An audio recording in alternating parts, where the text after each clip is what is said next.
morning, Caden. Morning, Man Mountain Meadows.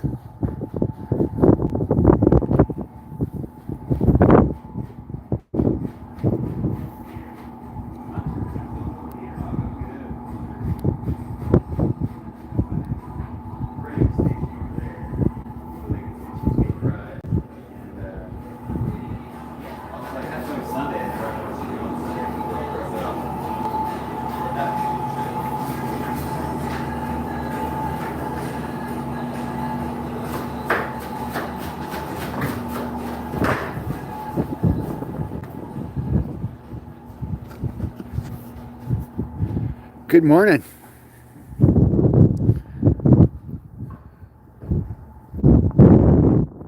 We're a little bit early. They're getting set up in there. Tommy and his crew, I think, is coming at 9:30.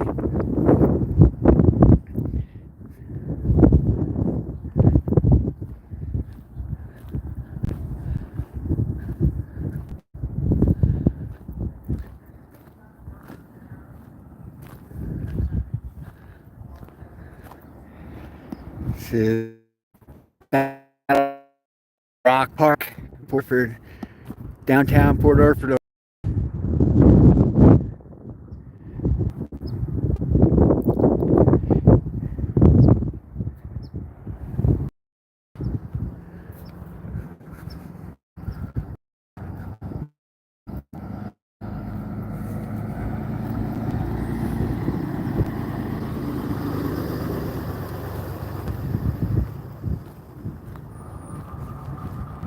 Hey, good morning, Big J.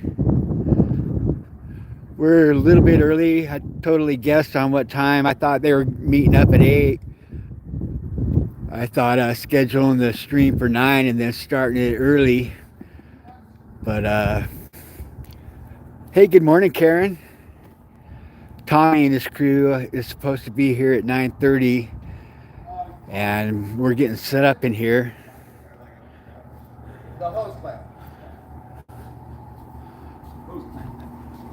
Got a busy day of activities going on in here today. This is Port Orford Sustainable Seafood. This is where we process all the fish we catch and donate. And they process fish and sell online, PortOrfordSustainableSeafood.com. And they have food that they serve here in the summertime. And Sunday's kind of their slow day. We're I don't know what happened this summer, but I miss it. Yeah. Even the sun feels cold over here today. It's cold. It ain't never that warm. Looking forward to getting a little bit more sunshine. It's pretty sunny out here today. It's a beautiful day. Just can't seem to get the sun to cut through the cold. It is cold. It is cold. Ooh. Man, this thing has slivers. Thanks, Karen. Glad you liked it. Good morning, Brendan. Got a, Just start to get set up a little bit. you got 11 people joined in already, Phil. Right on. We got the camera crew will be here in about 20 minutes, and we'll be getting set up here and start getting some water ready to boil some crab. Hey, good morning, Wicked Weasel. Gonna learn how to make skate fries today too. Some point. I guess skates have a piece of meat that's tube-like, and so they've been pulling out whole and making fries out of it. Sounds delicious.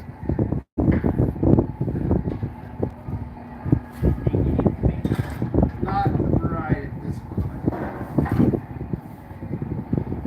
In that case, I'm gonna go stand in the warp and look about a rock. Get a little bit of sun. Get a little sun like a lizard. Oh man, I tell you.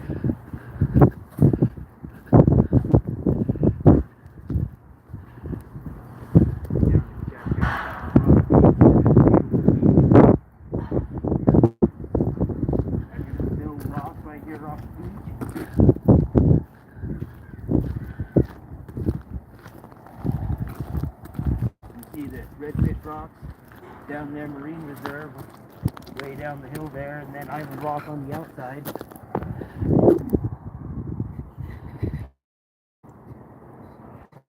Island Rock there, and that's Redfish Rock Marine Reserve. I fished it on the very last, I think they closed in 2012.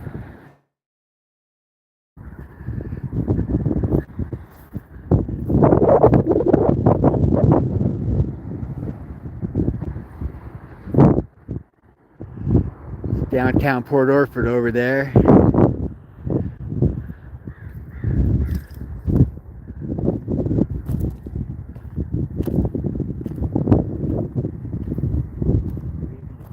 there through the rock.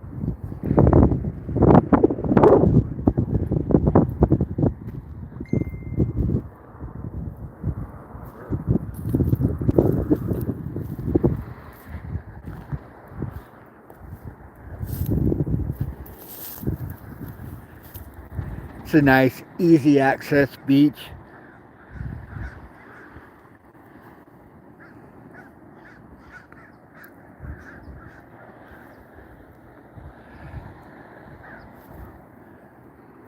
Could go check it out down there real quick. Take a walk down there, Phil. Yeah, quick take a walk. Show you guys Battle Rock.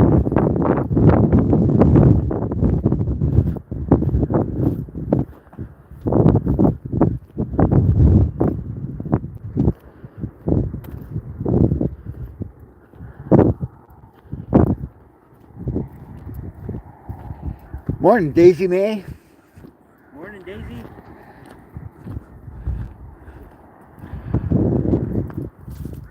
Flowers popping already.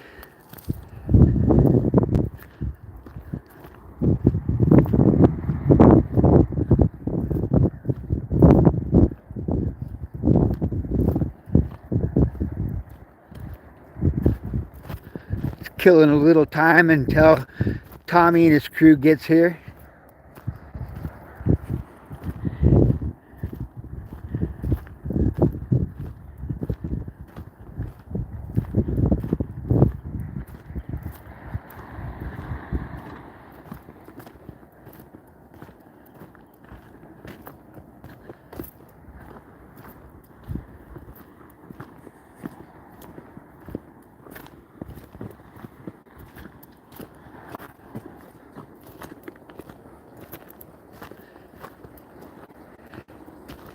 It's nice, it's cold though.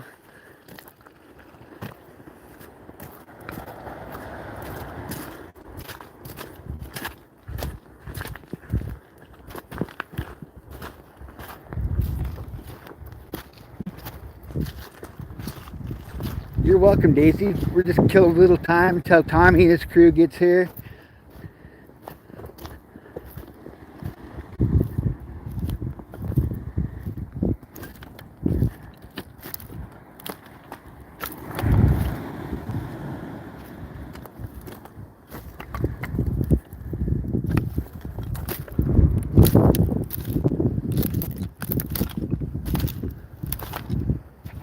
Hey, good morning, Randall. We're killing a little bit of time until everybody gets here.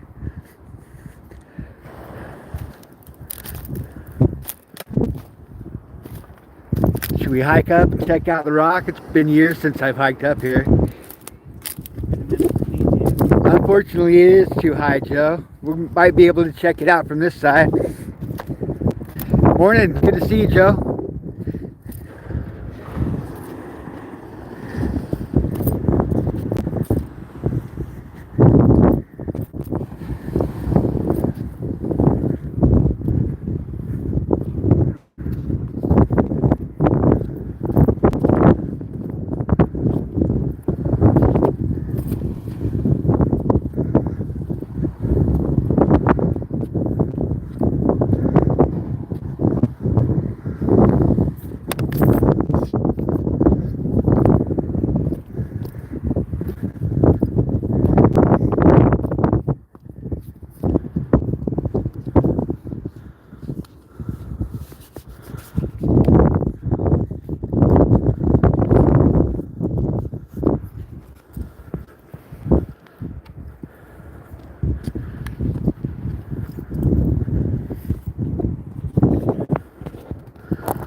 Yeah, Port Orford has the coolest 4th of Julys.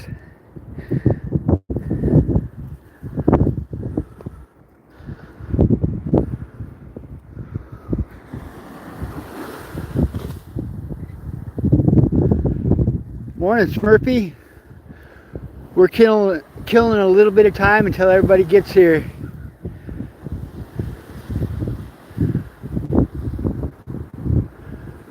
We're up on Battle Rock right now. Pretty beautiful place around here. Pretty lucky to live in some place so amazing. We got a beautiful view no matter which way we look. Battle Rock Park over there.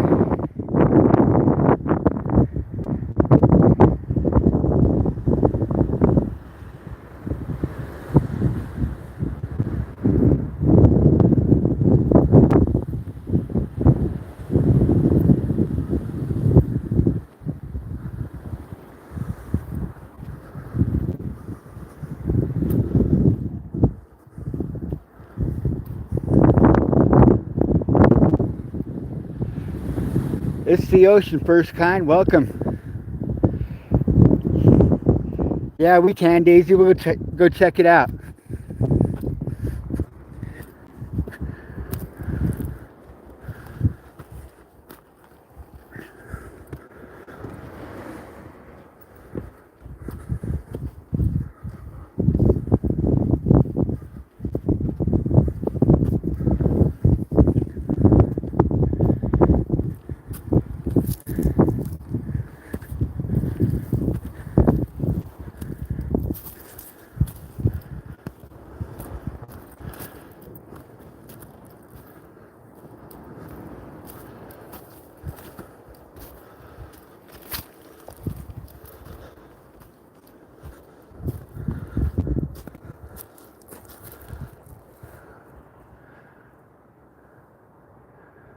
Little marker. This is settlers and the natives got in a battle on this rock. That's why it got its name, Battle Rock.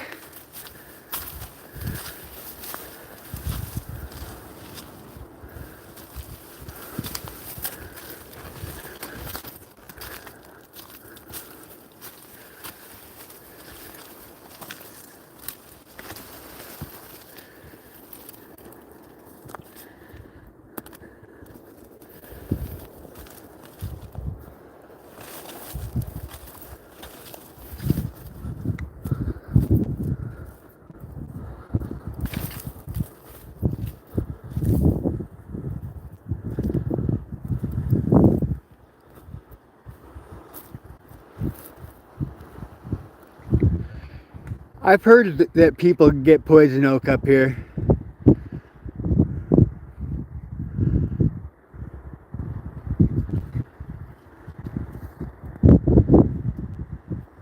Looks like they're pulled up over there. Okay. Let's show them the hole down here and then I'll head back. Sounds like the crew's over there. Finish showing you this side of the rock and then we'll head back.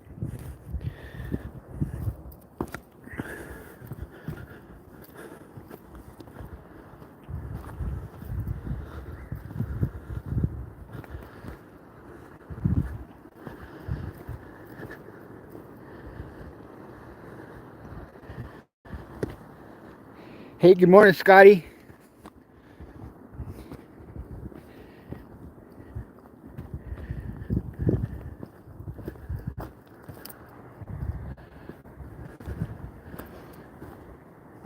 We're up on Battle Rock right now, Scotty. Killing a little time until Tommy and his crew gets here, which it sounds like they're here, so I'll show you this and we'll head back up that way.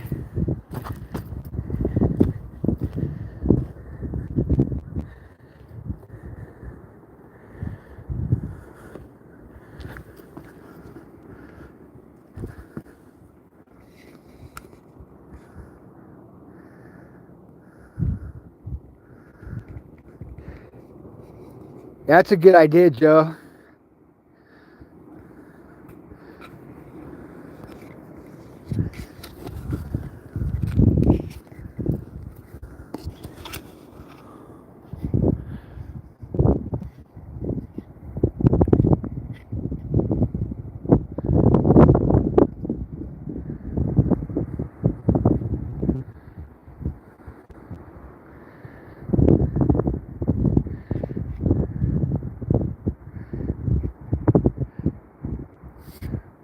redfish rocks there, and Island Rock. Island Rock's probably like 7 miles from here, 6 miles from here. Those are only a couple miles.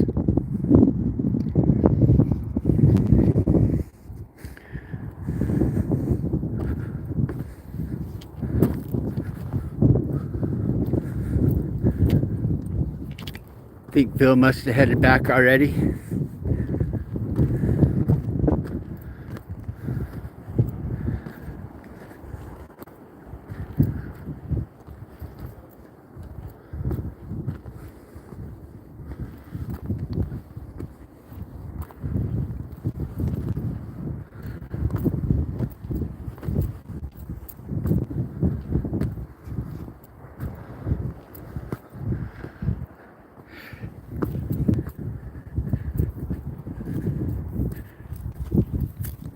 Yeah, I used to go down there back when I first moved here and do pretty good fishing down there.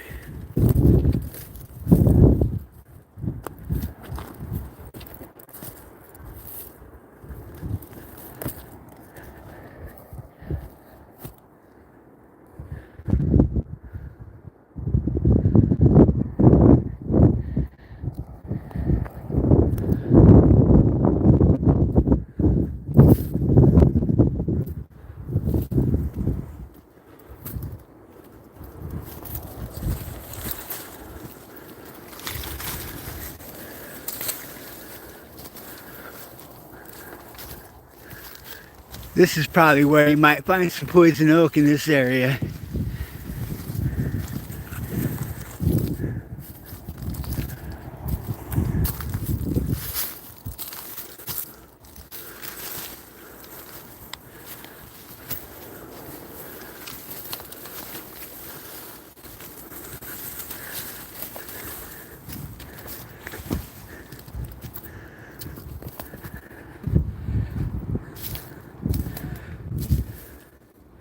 It's a marker for the battle that took place here.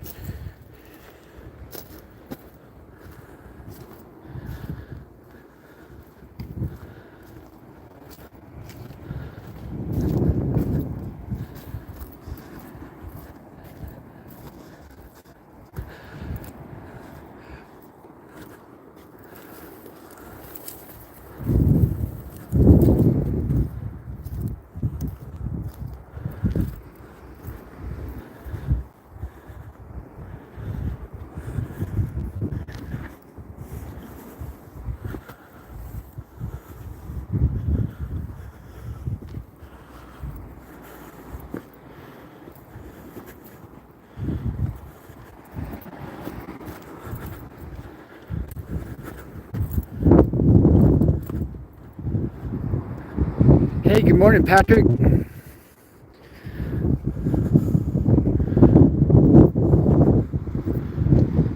Definitely a beautiful place that we live in here.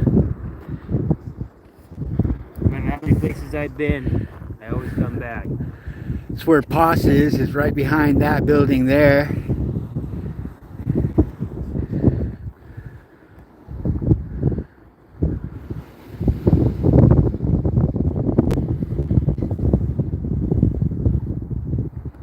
Yeah, I just got done hiking. Little morning hike.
Good place to come and scavenge good carving wood there, Scotty. Found some gems in here. That's got potential there. Nice faulty piece of burl. Beechwood's hard on your gear though.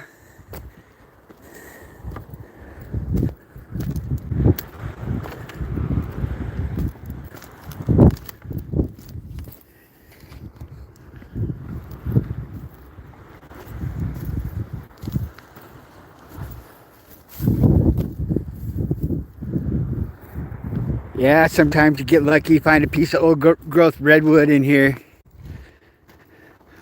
Some myrtle wood.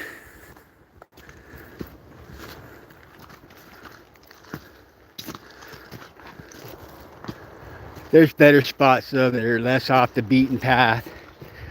You can score some gems.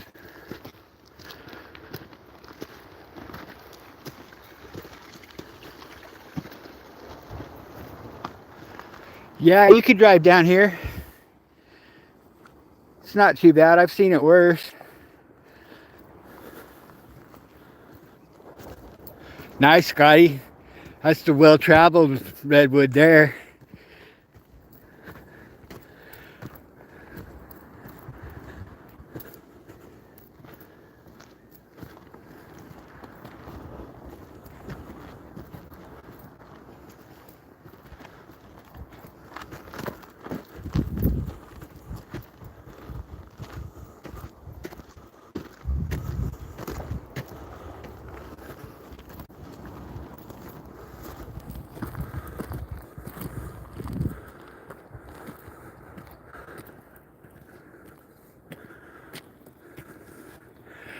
Yeah, I used to scavenge art. I need to get a place where I can start carving again.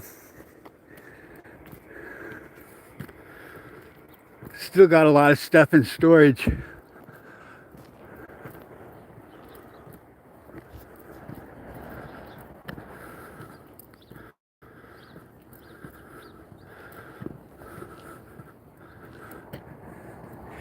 Yeah, that stuff's valuable now, Scotty.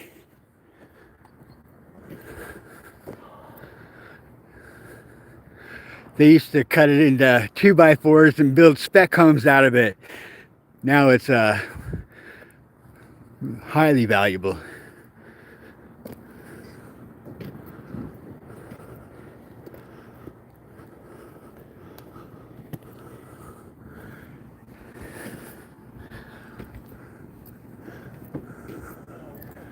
Morning, guys. Morning. Got 5 streams going. Nice. How's it going, everyone? We're over there showing them the deal about rock. Hey, good morning. How y'all doing, man? Pretty good. How about you? Doing all right. We can tell you're out of breath. I'm used to doing all my work standing in one place. Yeah, you're going here. Yeah, but you guys are working your ass off. Yeah, it's a different kind of work. What up, fellas? Good morning. Hey, good morning, Tommy. You know, it's funny. We were looking at the address of this place and we're like, man, this sure seems like the place that we filmed at last time we were here. And we were like, oh shit, it is. That's cool. Yeah. Good morning. How you doing? Good. How you doing today? Not too long. Morning. Not too long after seeing you guys up here last time, we started working with them on donating to the food bank. Nice. The food bank can't take product that's not officially processed and labeled. Okay. So in order to donate officially to It's the got to food go bank, through. Got to go through these guys. we have to go through these guys. Are you Yeah, bring getting that up. any funds for that? Not currently. I've got plans in There's place. there's no state grant, no state funding, none of that for you? Nope, we do this all just out of the kindness of our hearts. Right, Sound familiar, guys? Yeah, Yeah, it does. Well- exactly what he does. what we started is, I mean, my grandfather always taught me that there's a lot more value to feeding someone than the money it takes to feed them. Right. And so feeding someone kind of became a family tradition. And then we started when COVID hit, and we shut down on having a lot of our processing. Yeah. Our live fish markets shut Nice to down. see you. I took my boat and went and started catching rockfish just Uh-huh. to donate to the community, but I couldn't go through the food bank, so I lay it out and I stand down there just handing out bags of fish. And then here, second or third year of COVID, when we had all the National Guard down here in Roseburg Uh-huh. in Douglas County, I got family that works at the hospital. Spent a lot of time there at the hospital. I know that there was Yeah. So I went over there. I made a deal with some friends and bought 1,000 pounds of tuna, Oh, wow. laid it up, and drove over to Roseburg and sat there in the parking lot, handing it out to all the healthcare workers For in you. the community. Yeah, that's awesome. amazing. So, Yeah. You know, it's funny because So there'll be a few I'm realizing now the more and more that I film these shows, that more of the commercial fishermen do that kind of stuff. I mean, that's exactly what Tommy does. Tommy gives so much to the community, and I mean, if you walk in his shop, he doesn't even take a second. He'll just go open a can of something and start feeding you food, and he always does stuff for the less fortunate. So it's cool to see a lot of people. That yeah, we're used to being the way that we are as a fishing community, especially being such a small fishing community. We all have to look out for each other, regardless. Right. We don't have Coast Guard. Yeah. We don't have any sort of safety net except for each other. Right. And so we've always had to take care of each other, even if we don't like each other. We take care of each other. This is what we do. And the more we can expand what we do into benefiting our community, the better that we are as an industry. Well, I mean, Tommy literally just got an email from someone like 5 minutes ago. Tennessee. Someone in Tennessee the show, that Western says Oregon, it was. About blue cats Yeah. in the James River in Virginia. So Yeah. where do we get those? We don't want to buy imported catfish. We want to buy domestic catfish. See, Also, he Tommy did. put them in. And he Also, called touched Mike Hunt, the head of Virginia Seafood. Yeah, like Tommy just Right called. Like, Tommy just called the guy that he got an email from, just a fan that watches the show, Nice. and talked to him for 10 minutes about, Yeah. hey, here's who you call, here's what you can do, all this kind of stuff. So, Larry from yeah. Franklin, Tennessee. Yeah, so it's pretty cool. awesome. It's cool seeing people from Yeah. the Well, commercial fishing world. that's right back to that sense of community we were just talking about. Yeah. That's quite literally what it takes. It's good that we're getting back to that by steps. Yeah, and with a lot of things that are going on with the regulation, the preservation, all of the stuff that they're trying to do to try to dilute the impact of our fisheries on certain fish, there's just not the value in fish financially is what that fish actually has value. So the more that we can feed our community and try to build value in that fish by taking care of people, Right. the better. Yeah. If we can build value out of nothing, that's Right. awesome. A different kind of value. Different kind of value, yeah. We're trading cash value for personal value. Yeah. Nice. Good thing. Okay. It's weird. We ate lunch here last time we were here, and the wind was like 20 or 30 miles an hour. That's weird. Yeah. We You know, get as that you quite a know, bit. the Oh, winds yeah. are along this coast. Yeah, and these guys, they got some great seafood here too. I don't usually eat a lot of seafood because I catch fish all day. I don't You're around it all day long. Yeah. Oh That's yeah. kind of Tommy's somewhat. Yeah, Tommy on the road. It's like give me a steak.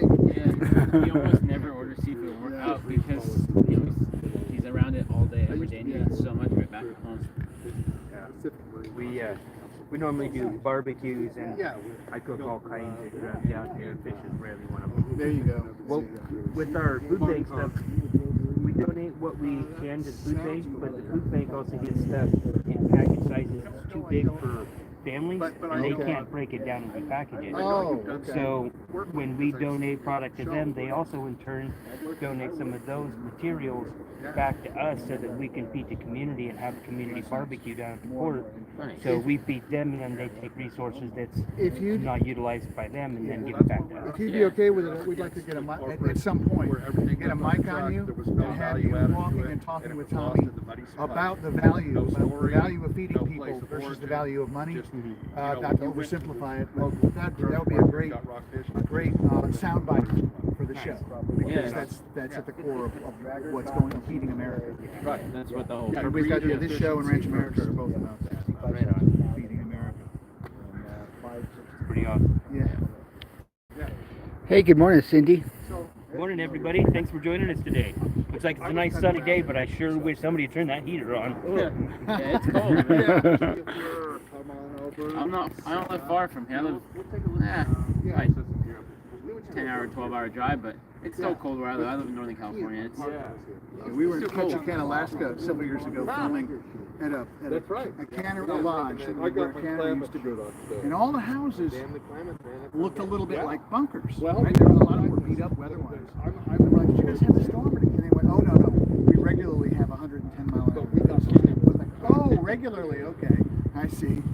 we were just in Oklahoma too, filming one of the other shows that we have. And it was -7 with 50 mile an hour winds. Yeah, it was crazy. It was cold. Yeah, Very hard to operate that a wind camera. chill will blow your ears off. Really Yeah, well. I mean, we were layered to the max. I mean, we had gloves on and trying to fly the drone or trying to film in -7 with 50 mile an hour winds. You take a glove off and it's like your hands are instantly frozen. You're so cold. As they pointed out, in the American Midwest, there are no mountains between them and the North Pole. So the cold air, it's like, oh, that never dawned on me before. No mountain ranges. Yeah, to stop it. So that's why North Dakota is North Dakota. That's some place I've never been, but Oh if my it's that gosh. cold, I don't want to. We've been in the summer and it's beautiful. We're going to a big barn where they have cattle sales, and it has what looks like a comic-sized heater, the biggest heater you've ever seen. And we went, what's that? Oh, got a car coming. And I'm looking up, going, oh. They said, yeah, 50 below zero. That's okay. And then they regularly put our neighbors up there. Parents does bees, and they take all their bees south during the winter because it's too expensive to keep the animal warm and alive. Same thing with cattle. They move, a lot of people move south. So, Yeah, your steak's not supposed to freeze while it's still alive. right, exactly. So, I'm gonna put a mic on him. Talk He's to got you. some interesting stuff. Okay, great. He sits on some boards. He was part of the NPA process up here. Great. He knows Pete Helme. Okay. Oh, really? Yeah. Good. That's And I'd like to, at one point, Tommy, get you and Philip talking about. He was talking about the value of food versus the economic value of seafood. He had a really nice sentiment and thought about feeding the community. It would be really nice for you and he to be walking and talking. All of that about it. stuff stemmed, I believe, that at least down in San Diego, stemmed from the pandemic. The pandemic definitely helped us put a foot forward with feeding people. I mean, it's always been a family tradition to feed people because my grandpa always taught me that the value of food to a person's worth a lot more than the money it takes to feed Well, them. you know, I fished in a lot of foreign countries, and when you get off the big rigs and you go away from the main town and you get into the outskirts, people don't have a lot, but what they do have is food, and they always feed you. And that, to me, is what, you know, being a human is all about. We don't have a lot, but let's eat. And it's important. And during the pandemic, I mean, there was times, my buddy David Hayworth, he has a bunch of longline boats and other fishing vessels in San Diego. And during the pandemic, I mean, he would come in, he'd have 30,000 pounds of tuna, opal, wahoo, mongchong. And during the pandemic, I watched him because I was down there helping him cut fish and everything. He would give families, you know, 15, 20 pounds of fish because they didn't have any money. They weren't working. It was the pandemic. Yeah. And he had to get it off the boat, and all the wholesalers quit buying. The restaurants were closed down, but people were still hungry. And, you know, fishermen, farmers, ranchers, you know, we're the backbone of America. And if we don't protect us, who's going to feed us? Yeah. We got to rely on foreign countries to feed us. They shut that supply down, and we're in trouble.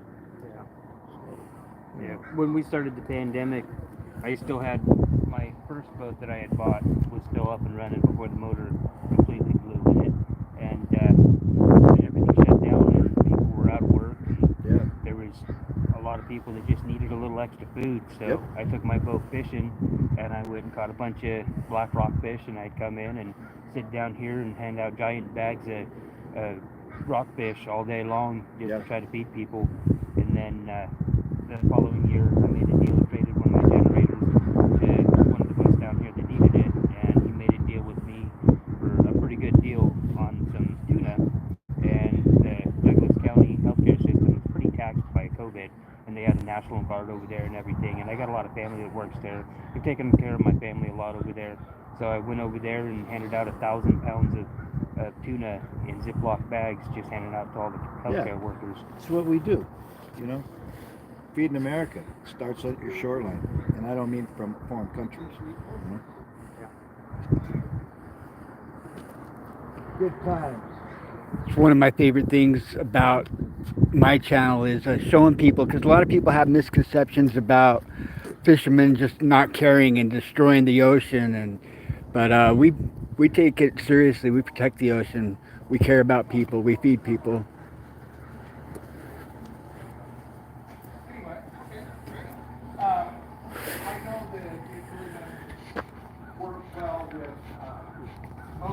Hey, good morning, Tommy. It is pretty cold out here.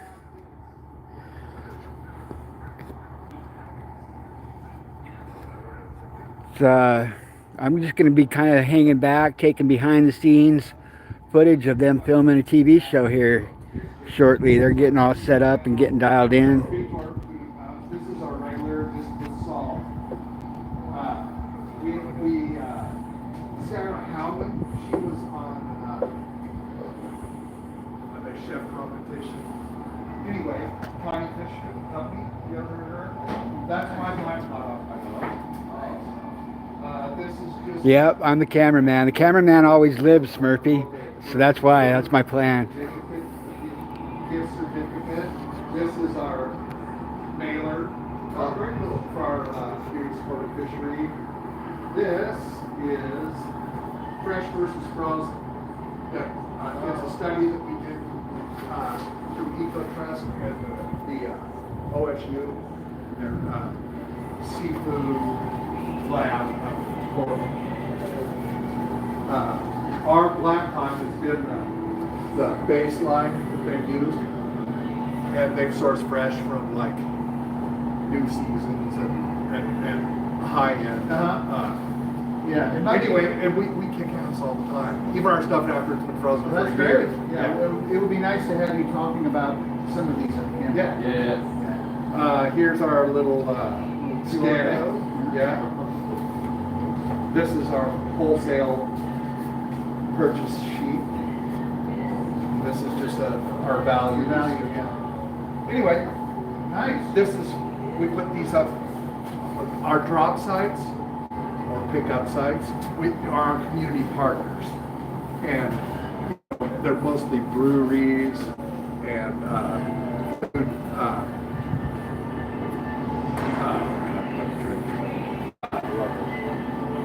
Restaurants? no, not so much restaurants, but cooperatives. Oh, wow. Food Okay. cooperatives. Yeah. A small scale, Gotcha. local Yeah. relationship. Anyway, very cool. That's for you to examine up. Thank you. So let's get a couple of GoPros and maybe a 5 up this area here. Yeah, here, as soon as you guys are ready to go. Good morning, James. Drag this lid off of these crab. Okay. I just, this, that side, I just put ice on it to put them to sleep. Beautiful, okay. That way they're not tearing each other up. Right. Or us. Or, yeah. Okay. Great. We'll get it. Yeah. But we'll get started whenever you guys are ready. We'll get a couple of cameras. Well, it's gonna, you said you guys are gonna be here till about what? Yeah. There'll be probably times where you guys are gonna wanna take a walk for a minute, because I mean, we back these, it'll probably take us a half hour to back these. While that's happening, this water will be coming to a boil. Then we'll put the pot full, then it's gotta come back to a boil, which takes some time. And then it has to boil for 20 minutes, and then we take that and run the water off, and then we take the cooked crab and plug it into the half load there, slush ice, where we just, you know what I mean, because it has to be submerged in slush ice for 20 minutes. It's protocol, you know. So like it takes a couple hours, really. Yeah, Okay. before we'll be ready to package them. That's okay. And then what we're gonna do here is the crab that we're gonna cook today, we're actually gonna shake for meat tomorrow, but we'll pack some of it back in sealer. Cool. They will be. Right. We are, you know, we always amaze ourselves. I mean, we are a postage stamp. You know, we do all this in a one-car garage. Yeah. It's pretty impressive. And No we'll lie. be slinging needles too. Yeah. Anyway, as soon as you guys are set up, we'll get started here with packing. Be just a couple minutes. Thank you.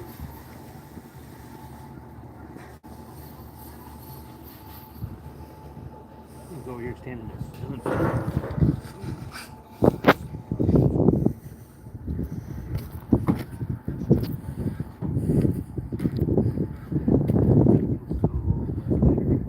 Yeah, Aaron was telling us about skate fries this morning, James. They sound delicious.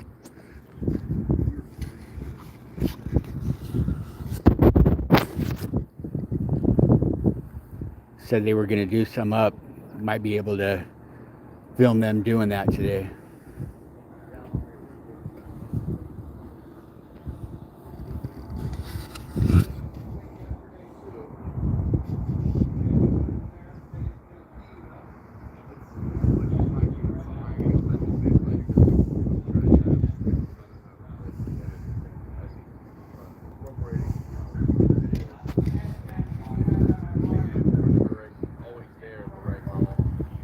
All right, Daisy, we'll catch you later. I think we'll be on for a while.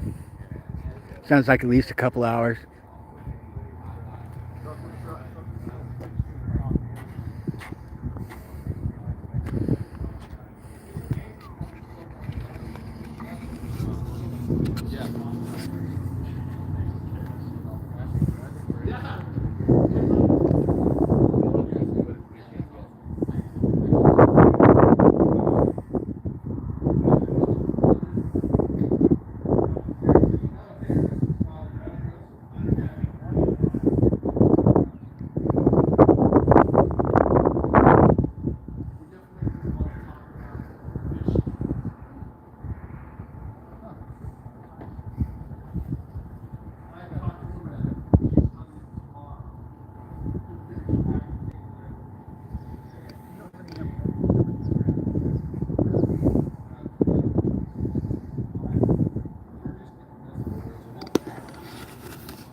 I haven't checked the weather, but if the weather's good, I would imagine that we're going to go tomorrow for sure. Yeah, right? Absolutely. Look at how gorgeous.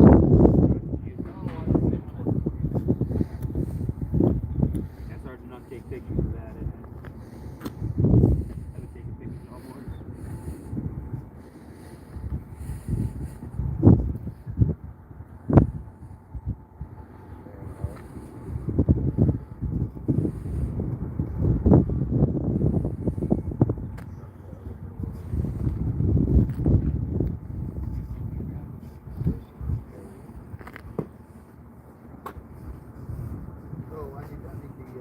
I promise the sun does come out over here. Love you too, Scotty. It takes a while. This time of year.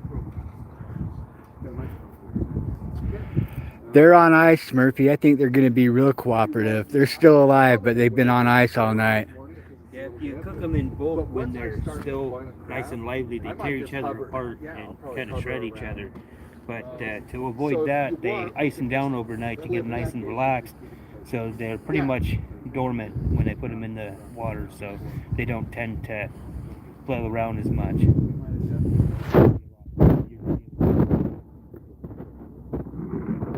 Morning, Richard. Richard says, "What's up, Bill?"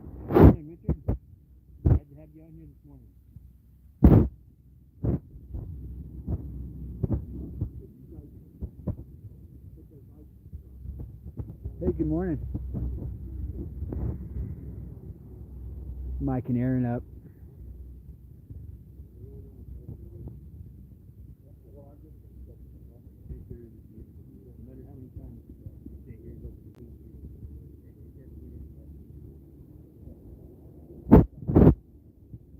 Another day in paradise.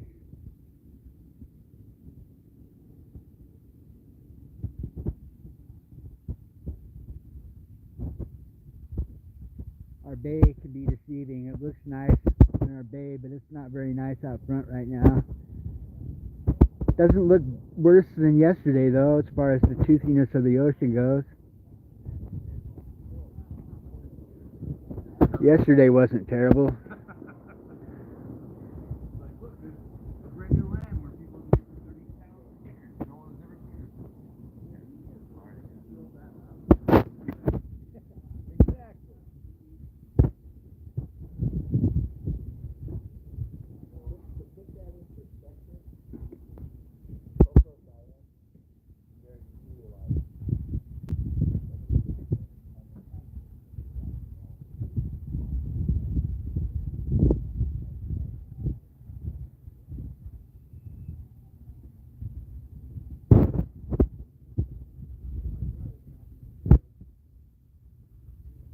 give you guys a tour of downtown Port Orford.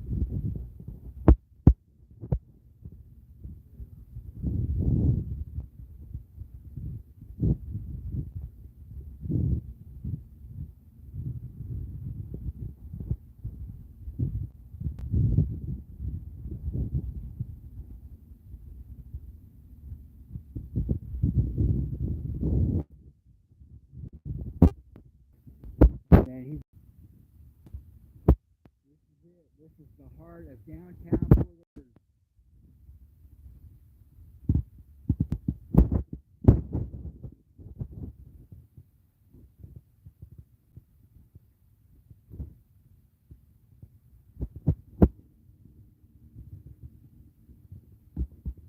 Where we ate lunch yesterday. It was really good. Dive.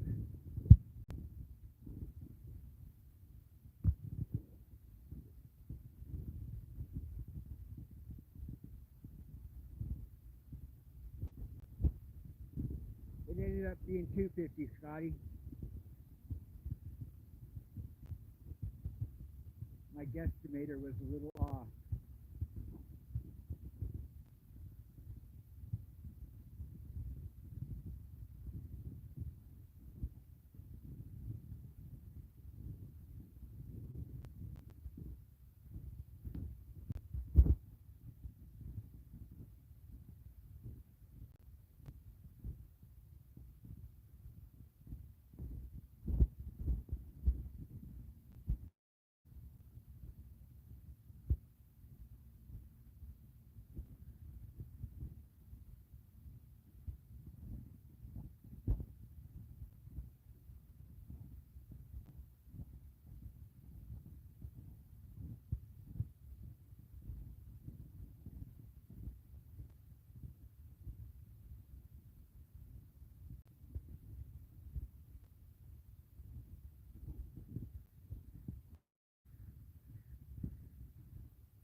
There's a nice overlook you can park your RV, spend the night at.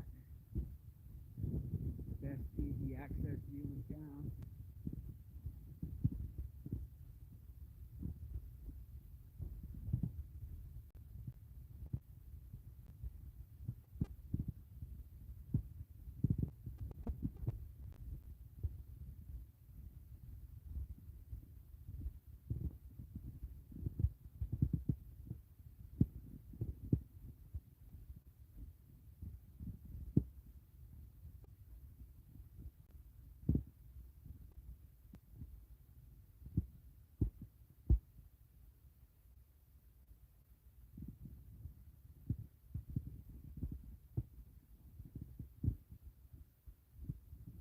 Battle Rock just on the other side of that crossing there.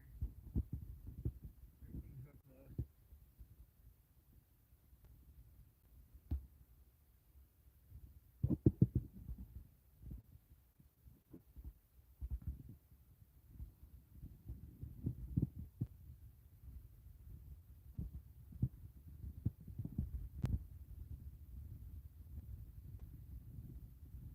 Not on this side of town, they're on the other side of town. Only a couple of them here in Port Orford. And it has all the beachfront mansions. Full Beach has a nice stretch of them too, right on the beach.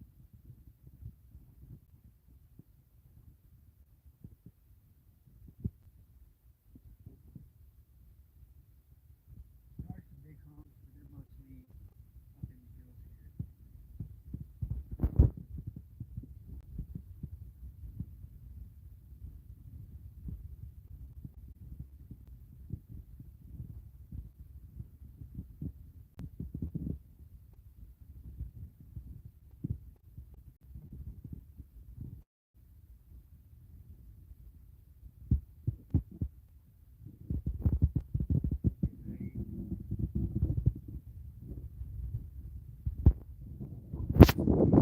Yeah, I got no cover on today, Scotty. No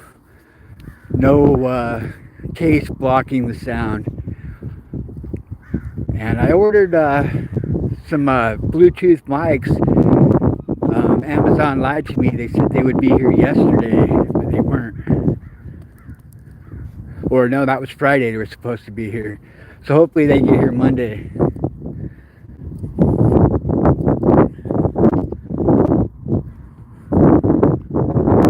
We should see a definite improvement in our audio here in the near future. Can you hear everybody else too, Scotty, when I'm... Right on, Tom. Good morning.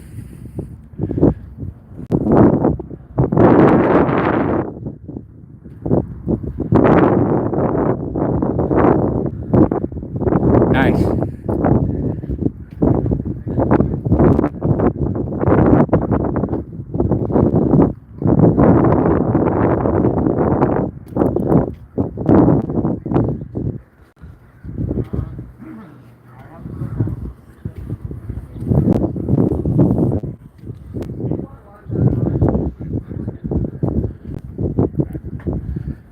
Check out his awesome equipment here. Gotta have a battery. Yeah. Nice. Shooting with new lenses, which is a Kickstarter. A fellow named Jackson Chan in Hong Kong wanted to make a modern lens that had the good qualities of a vintage lens, but none of the bad qualities. And it took him years to develop, and the secret sauce was the coatings. So we shoot the TV show largely on cinema prime lenses. Oh, nice. Which is totally unusual. It's a complete pain in the neck, but it gives us a look that's different than every regular TV show. The veiling flare is real nice. It softens the human skin. And they're small and light. So we're pretty happy with the new lenses. Nice. Yeah. It's good stuff. But now, for example, if we're looking into the sun, you can't use it because the flare is too much. So we have to. It's always a balancing act. That's why we're flying that boxes on everything to control the sound. $5 a pound for $1,450 million. And Sony's tiny cameras make this possible. The FX3s and FX30s. They're tiny, tiny cameras that perform way above their weight and price range. Nice. Yeah, it's like I invested into Canon years ago, so I'm still having a hard. I'm invested into so many different camera companies. I'm having a hard time making the switch to Sony, but I want to. Yeah, I'm invested in Sony, Canon, Red, Blackmagic. Yeah, it's yeah. Well, and I shoot a lot of indie features, and people always ask me what camera to use. And I said, any modern camera is amazing. Get the lenses you want and go have fun. They're all going to look good. Canon, Panasonic, Sony, Red, Blackmagic, Arri, they're all great. I'm old enough to be a film guy. So. I like the Kodak. That's cool. Smurfy, he asked what focal length you guys use. This right now is the 31 millimeter for a medium wide on the walk and talk. When you sit down for an interview, we use an 85 millimeter, and that's on what's typically called a full size sensor. We've got cameras that are APS-C, smaller, Super 35, but this camera's a full-size sensor in the 35 millimeter world. So the 31 is a good medium shot. It doesn't distort people at the edges of frame too terribly badly. We've also got 43 millimeter, 58 millimeter, 21, and then we also use some cool old zoom lenses that are kind of the same build quality as what these new lenses are. That give you, so that way you can do. They make an 18 to 35. A 35 to 80 and a 70 to 135. We're eagerly waiting for the 110 millimeter new lens prime to come out. Cool. Yeah.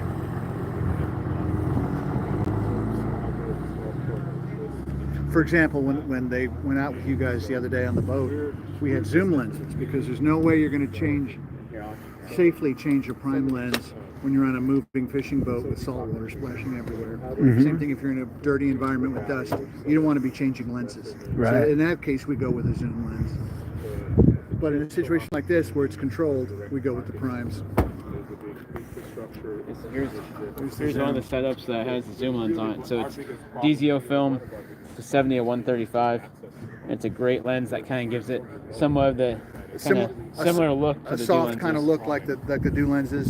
Kyle is inside right now with the 35 to 80, shooting action, so you can get up close on people and shoot action. The downside of a lens like this is you can't get very close. The primes, they don't have much of a macro function because everything's a trade-off with lenses, right? The physics and cost. So we've got specialty macro lenses to get close-ups of food, because a lot of what we shoot is the finished product of what you guys just caught is a beautiful dish. So we want to get in real close. We've got a macro do lens. We get in real close with that. And you'll see if you watch the show on the Outdoor Channel on Amazon Prime, The Fishmonger.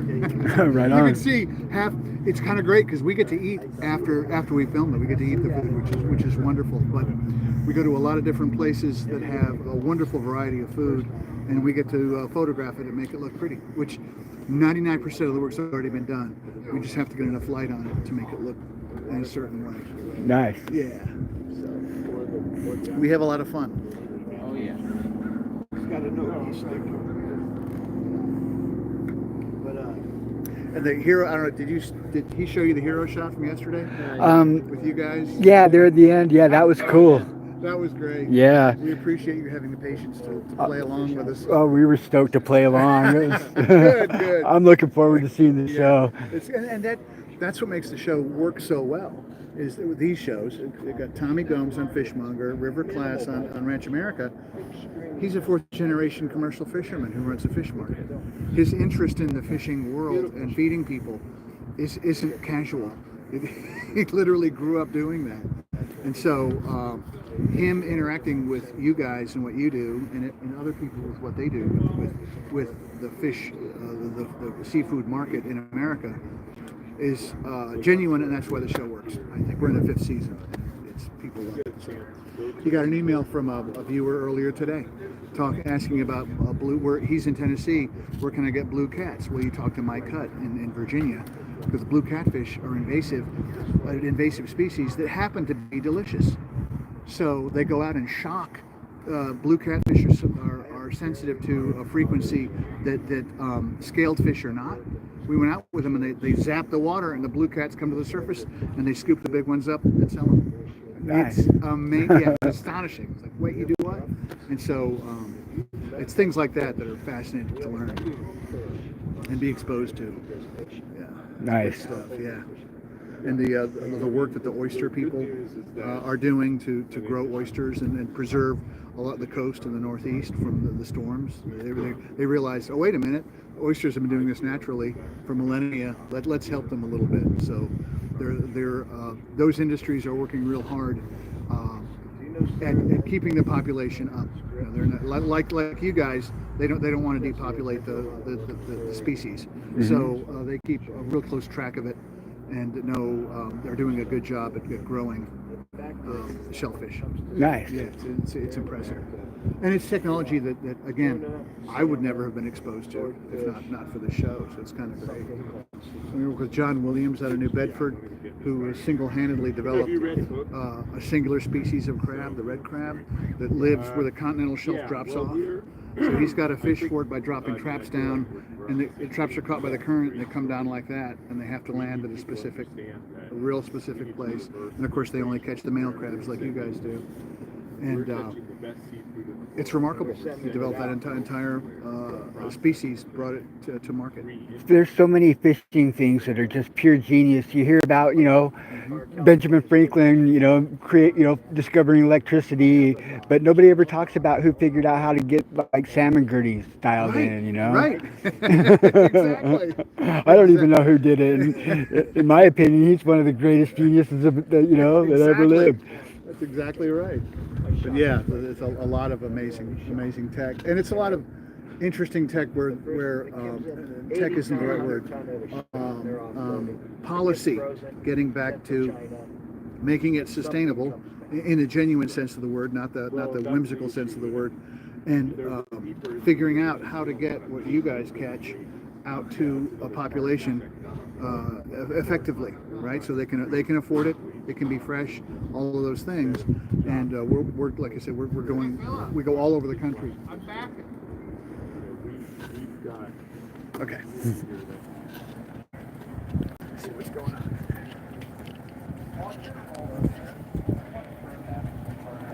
Hey, good morning, Orion. Thanks, buddy. Thanks for joining us. The other way. I'm gonna try and stay out of their way and not interfere with any of their sound the best I can. So I'm gonna go quiet here for a minute. Yeah. Ryan, is there another pair of golf gloves? Connie, did you get that slow mo on the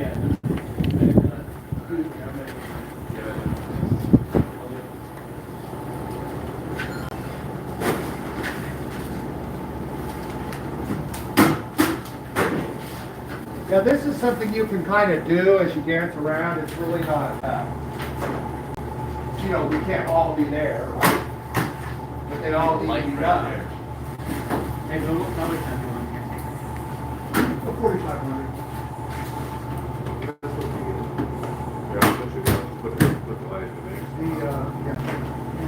I borrowed it. Oh, okay, good. Did it get chopped up? I want to get close to That's the. good, good. And also, it doesn't we aren't going to go into these right now. Oh.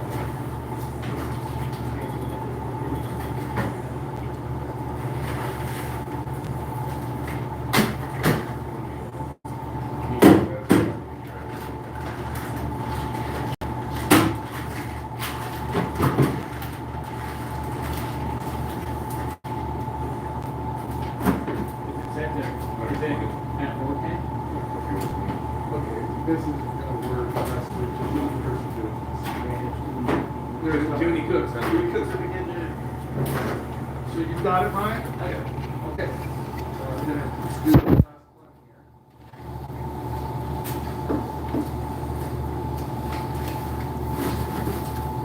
here. Yeah, we're on top of one another.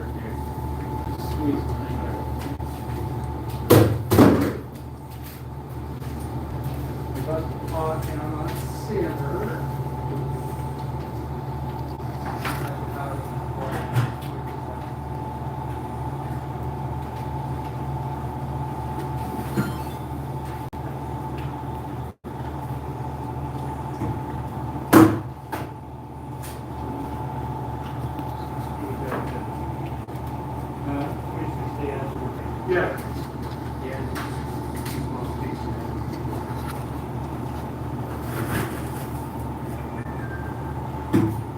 How is crap? Still pretty good? It's super spotty. Yeah. We've got a lot of areas that light up pretty nicely. But pretty spotty. And what do you get from Dave? We want to get a shot at the Sense, right? That's cool, and it steams a lot. Pretty good for Port Orford, huh? Steams on it good. Are we like a minute away from that? 10 minutes? I'm gonna fill this thing up, so probably Yeah. about 10 minutes. Barbie, if we could do this link on it. The second one. Where is it? So it's on the bottom.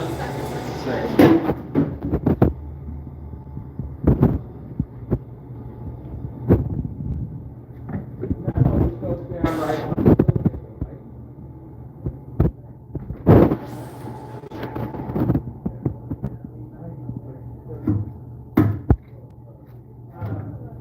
Here are labels. Link on labels. Actual link on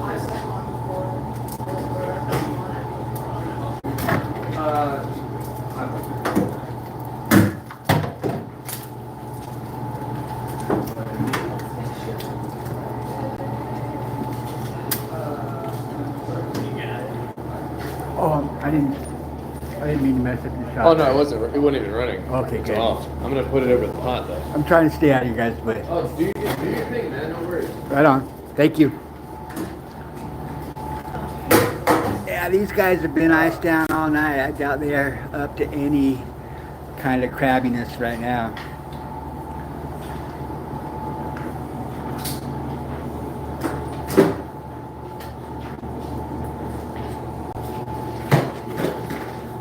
I got hit one time so hard. It was like the biggest one of the batch, too. It was right at the end. It was like the third to the last one.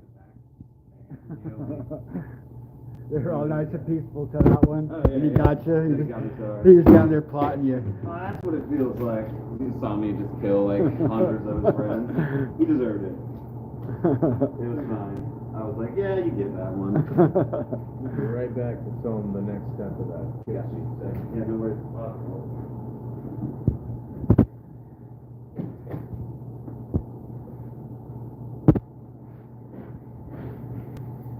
I try to eat the ones that get me really good.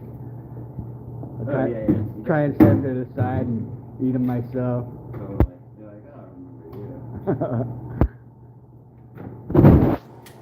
Hey Aaron. Hey what?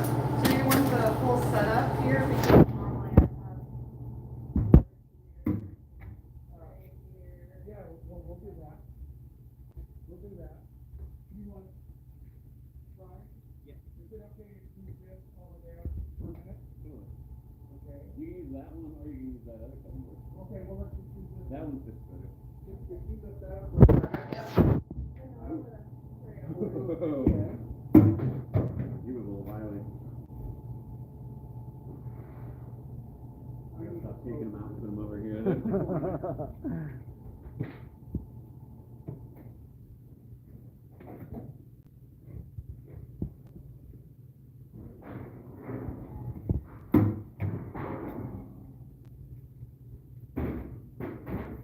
Just like that.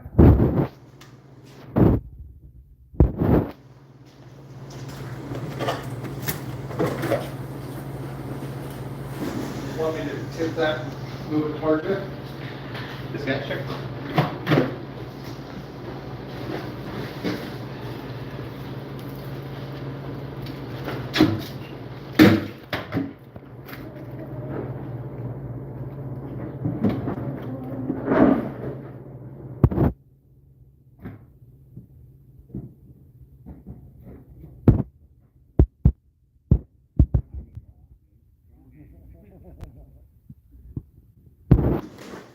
Morning, Tara.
Can I move this across the street? Yeah.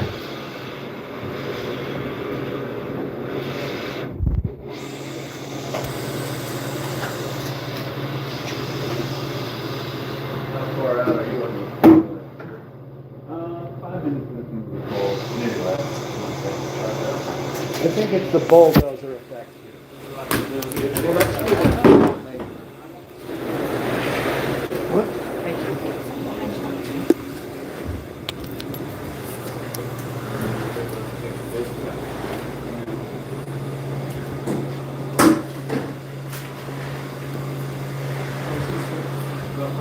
You saw that, didn't you, Smurfy?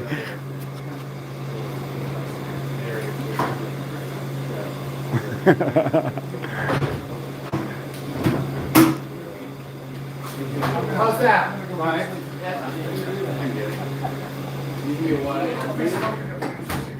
Now this, oh, you did it? They're mine. Oh, yeah. I'm about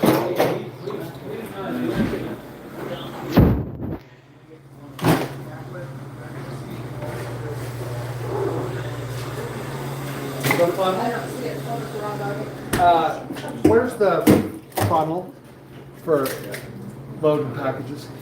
Oh, they're behind the vac machine, I think. Behind the vacuum? Oh, right there. How dare you do-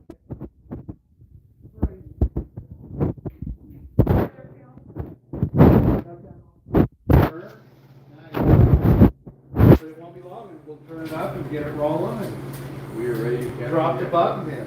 The probably want You to got touch base about some of the audio, tours so that you they can were hear going to me? play with Rodney and their licensing down here. Probably talk about some of that footage too. Cool. Sounds good. Whatever they need, we'll hook them up. Oh, yeah. Right on. Oh, I like the light, the way it's going through the, well, it's almost like a light lamp. Yeah. Very much It's a tune of deliciousness Yeah. to the crowd.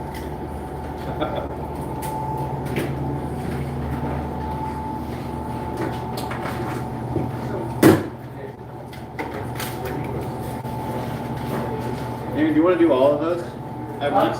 Yeah, we need to do everything that's in this stuff. Okay, so I'll just back them off. Huh? Okay, so Are you running out of space there? it's getting there, but Well, I might just, be able to- there's only like a 10 or so left. Okay.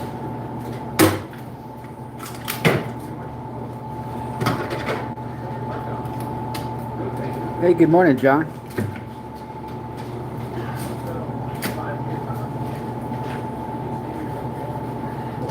Danger zone.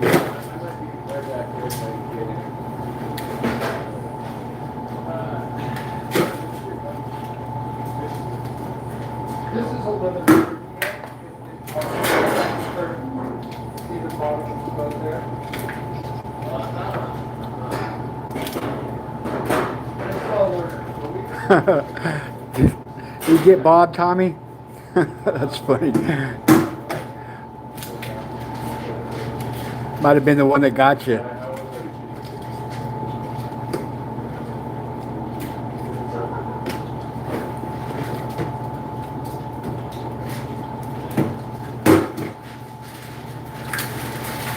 Oh, there are a lot of them.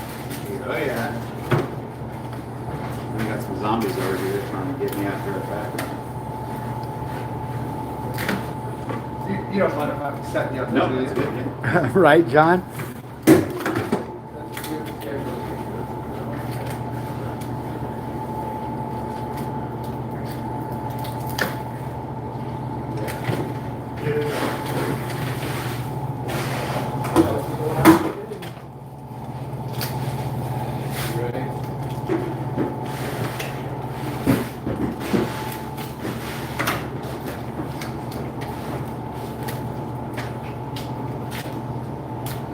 I'm gonna go ahead and drag this out of here because this is taking up space.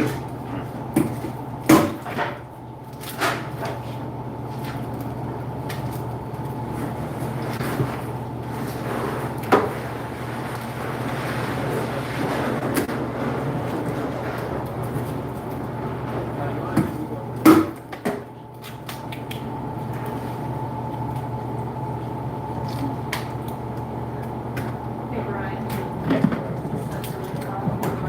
Let me check. I think it was. Hey, good morning, Ron.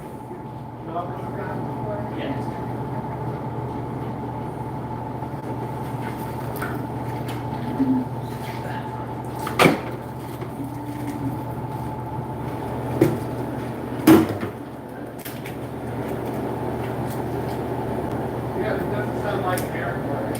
Right.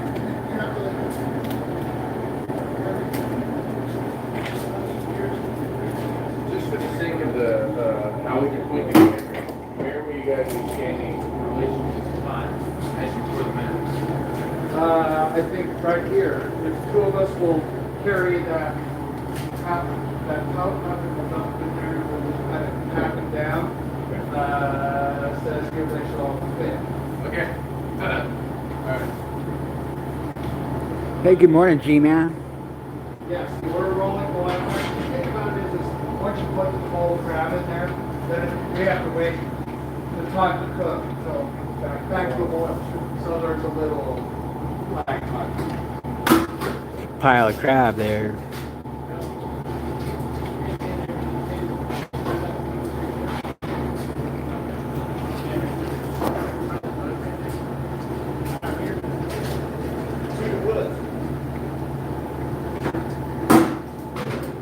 That's the last one. I got one more left. Okay. Nice.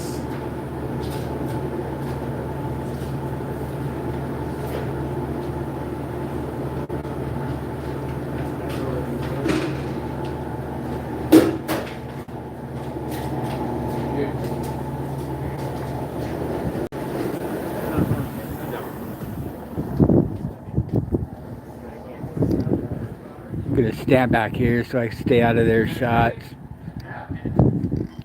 I don't want to mess their audio up either. This is lengthwise. So like this.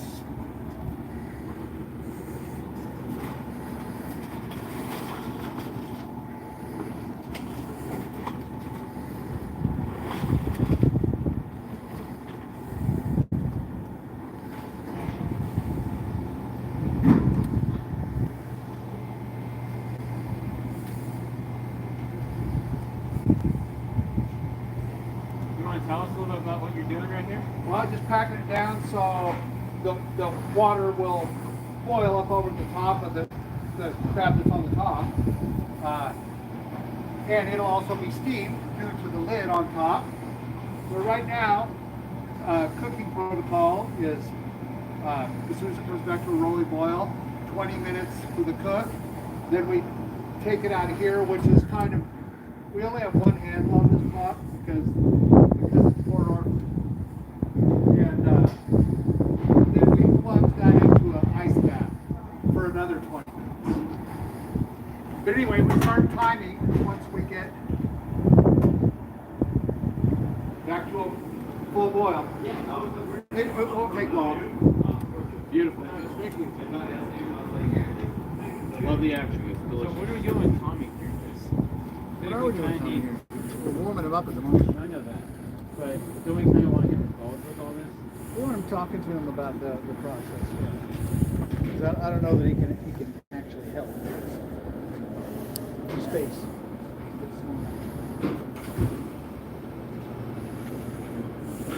Golden. Was that Shlomo? Yeah.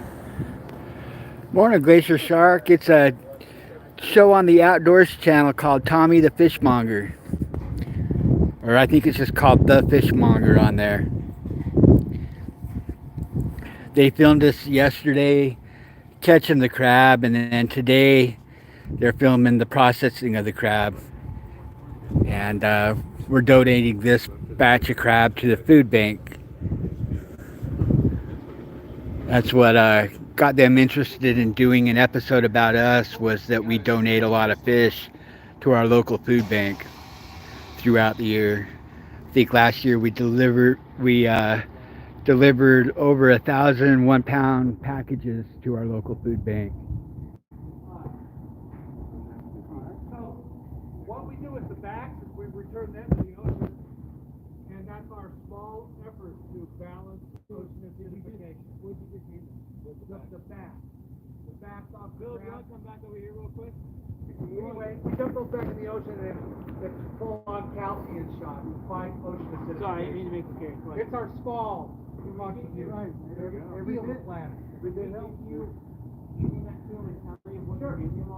So they're filming, I think we're going to be on season 6, and they said that our episode would air in May or June.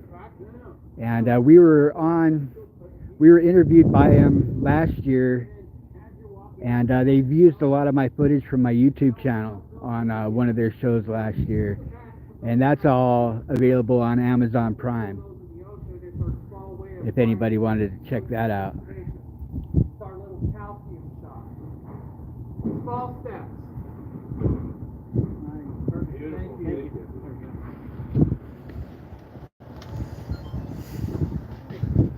It's one of my old shtick. I had the port manager down there one time saying, "Hey, you can't chuck those in the port." And I said, "I'm fighting ocean acidification." Nice, Devin, you got him?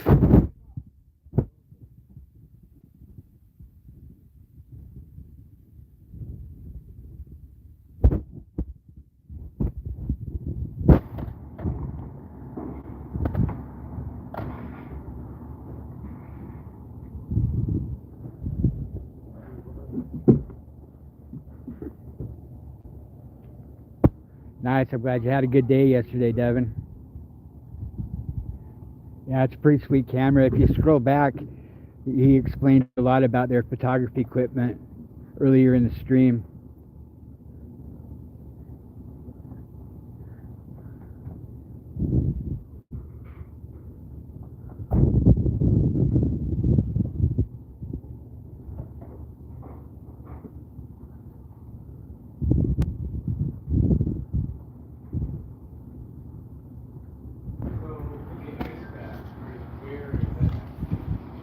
That half nose that's under the table there, put that right over the front of the ice machine. Weather knows how to ruin a good party, doesn't it? Let the egg full, and then add water and stir until it's a slush. In fact, we can do that. Is that something you want to also document? Yeah, we can do. Yeah, these guys, they do several shows. That's I'd have to scroll back to remember it all, but they do several different shows. And that's earlier when he was explaining about his cameras, he talked about all the different shows they do.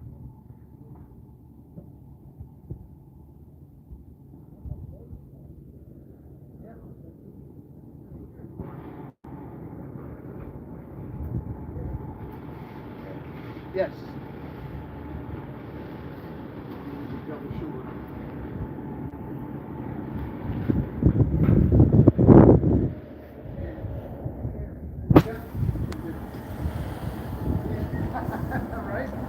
We'll go back to Poland. There you go, exactly. Here's what I need to do is have Tommy walk up. That thing is stuffed full of crab.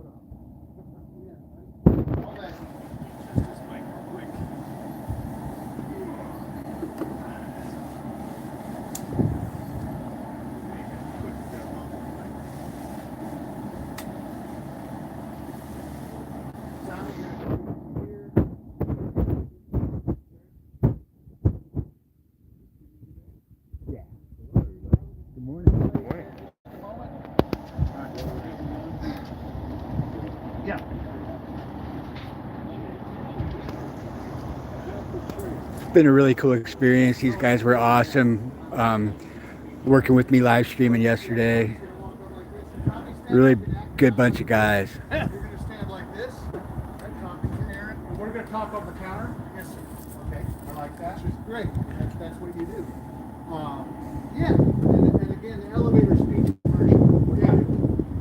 And he's going to like your shirt. Awesome. I'm just trying to. I'll do it. Yes, perfect. I've got a wide here. Yeah, I'm going to do a 2-shot. Beautiful. Not the dog treats. Okay. Aaron, you start back by that little. Sure. And then I'll just greet him as he walks out. That's perfect. Okay, roll him if you got him. Hey. Walk on up, Tommy. Hey there, Tommy. How are you, buddy? Good. I love the shirt. Thanks for coming around. Yeah, it's nice to see something happen. Yeah, right? You know? Speaking of happening, what's happening? We got crabs in a pot? Yeah, we're cooking Philip Preston's crab off the Fish to Sea for the food bank donation. And, you know, long story short, we backed them. Well, we hold them overnight in ice to put them to sleep so they don't tear each other up or us. And then once we get them back, it's bring it back to a full boil, 20 minutes at a full boil. Then we pour the water off and plunge the crab into slush ice for an additional 20 minutes. And why do you slush ice it? Just to stop the process? It just immediately cools the product at the peak. You know, it doesn't linger and it doesn't continue to cook, right? It's already, the cook is done in 20 minutes. Now, I know a lot of you are asking the question, whenever I cook crab, the meat sticks to the shell. How do we avoid that? By plunging it into ice right away. Yeah. Because what happens is heating things makes them expand. And when you put it in there, it contracts. And so the membrane on the inside of the crab shells lets go. There you go. Cool them down before you crack them, but don't forget the melted butter. But we got more. Right. Crabby antics, right? So 20 minutes? Yeah, 20 minutes after we come back to a boil. And it is true what they say, a watch pot never boils, so we don't want to do that. God, I'm so hungry. Well, it won't be long. Like I said, 20 minutes in the slush ice, and then we'll package some up. The 2 sections or a whole crab per package, and then those will be distributed in the food bank here locally. Now you obviously vacuum pack those with a low back. Yeah, we turn the vacuum time down because there's a lot of sharp points on the crab. The ends of the feet, the claws, barnacles on their shells, all can puncture the bag. So it really doesn't do any good to pull them down hard. So tell me a little bit about feeding the community aspect. What are you doing? Well, it all started with rockfish, and the corporate prices dropped so low for the rockfish that, I mean, 40 cents a pound for whole rockfish. We pay $1.75, a competitive fair price, but our demand is more than our supply, or less than our supply. So we can't buy it all. Right. So rather than to give it away to the corporate interests at that negative price, you may as well give it to the community.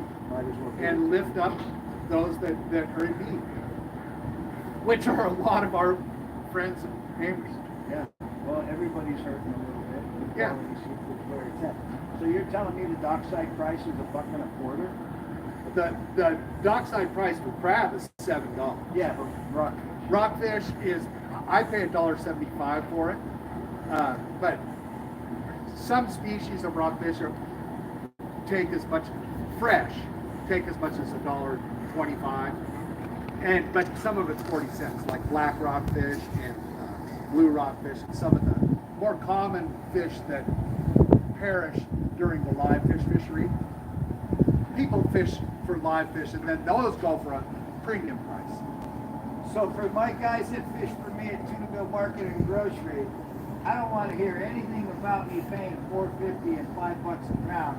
When up here, $1.25, even as low as 45 cents, which is ridiculous. And now the public is going, well, why am I paying so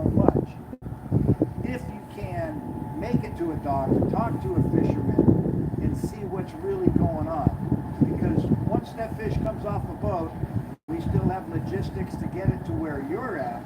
And with that comes labor, boxing, ice. We have to break it down. That's more labor. The yield on a fish is different, and the price creeps up, creeps up, creeps up.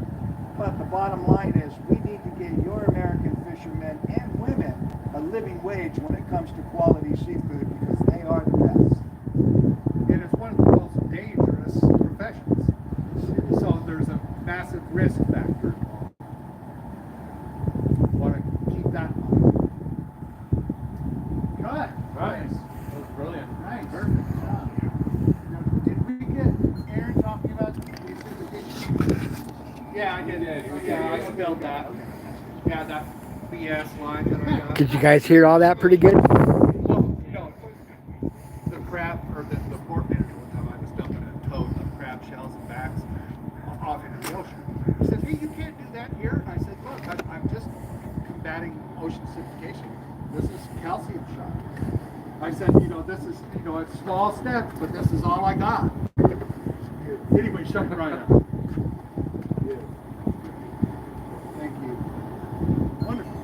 Tommy, get the truck warm up, sir. Now, we've got something else going on back here right now that I don't know whether it fits in with you guys right now, but what's going on? Barbie back here is packaging lingcod That's right. in 1 pound packages. That's right. Get over to Let's that. get some of that. Yeah, because this is a hurry up and wait program here. Oh, yeah. Margo, it's getting real close.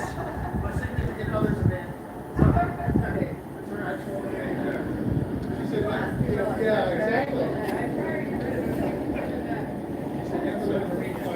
You killed it, Aaron. That was good, man. Thanks.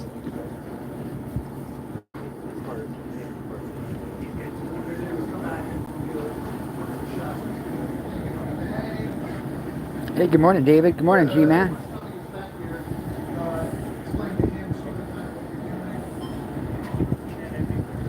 Who's got the watch? I don't have my phone's in my truck. 1040. It's 10:40 right now. 11 o'clock. We're boiling again.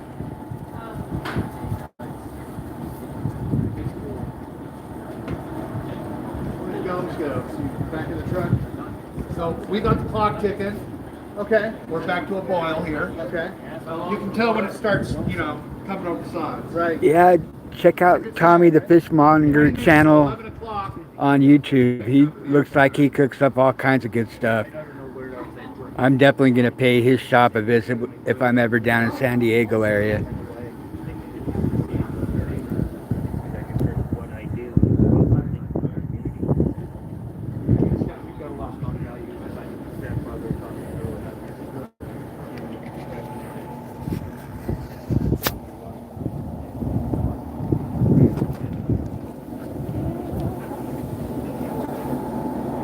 And I learned something new today. Did you guys make these, Aaron? Nice. They make doggy treats.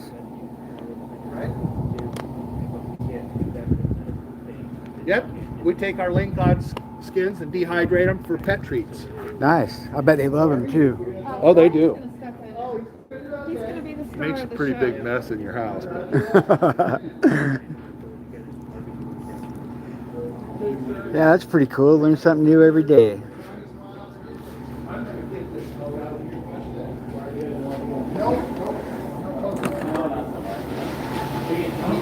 We've got a whole pile of them down here. I'm just getting that ice bath ready.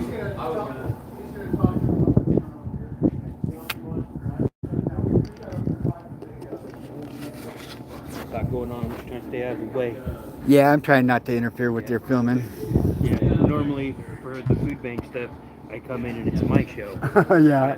I'm the one that's in control of it. I mean, we'll come in here, take over the facility here, a lot of times after business hours, and it's just me in here processing usually, so it feels a little out of my element to be not the one doing all the processing. I mean, we have a lot of volunteers to help, but I'm still the main guy getting people to come, telling people what we need to do, and I'm usually the guy running the show. Now I'm just standing back waiting for somebody to tell me what to do. I haven't done that in years. Now I'm just waiting. I'm not used to that. What can I do? What can I do? I don't know. Too cold to take a nap.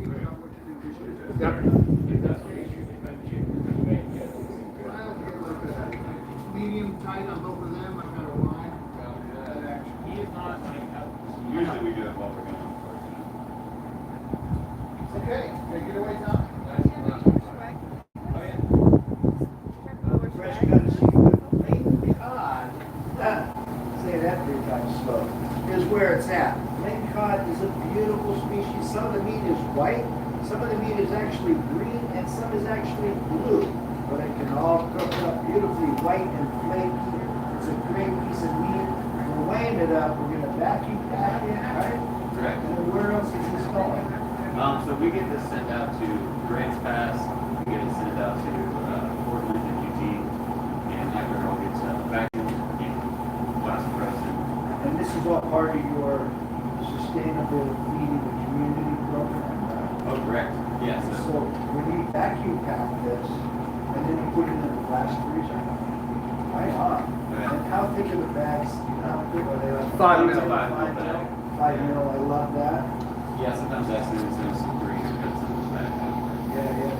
And so how much are you putting in there? 1 pound? We try to get roughly a pound. I've gotten pretty good at it these days.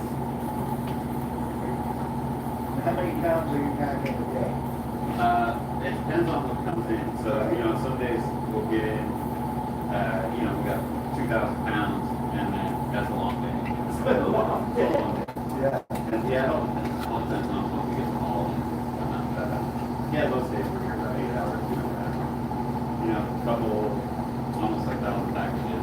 Good, like on a big day. Do you see more and more people getting involved in this community outreach? Oh yeah, no, completely. And the Port Arthur community is huge. They come and support us all the time with the food. What's the website? So portarthurseafood.com. That's our regular website. And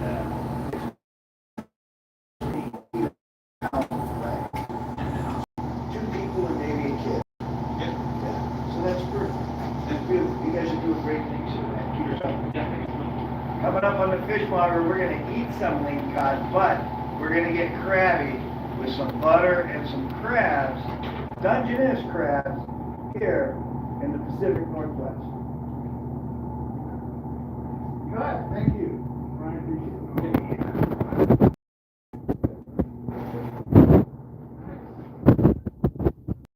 Nice, James. I do want to fill out about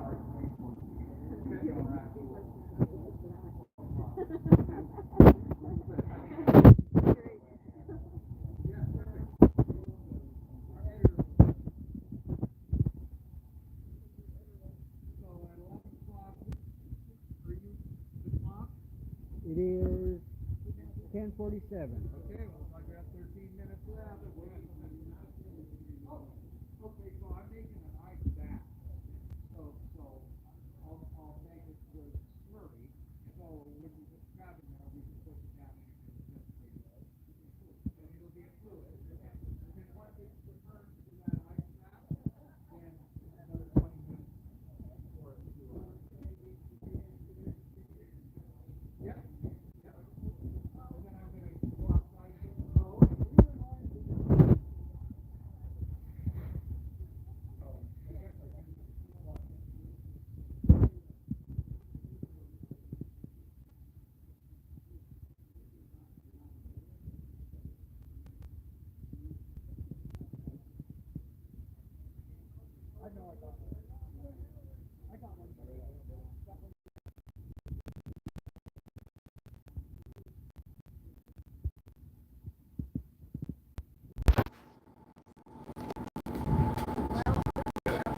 Thanks for the heads up, James. I'll try not to do that.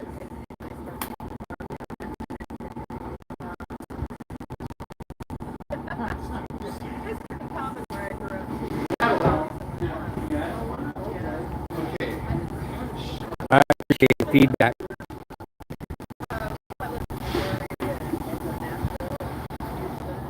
Oh, the highest numbers of John? It's hard to pick. Whatever one's biting, whatever we're fishing for. We have the right consistency of ice to have like a massive margarita bar. Sun's coming out.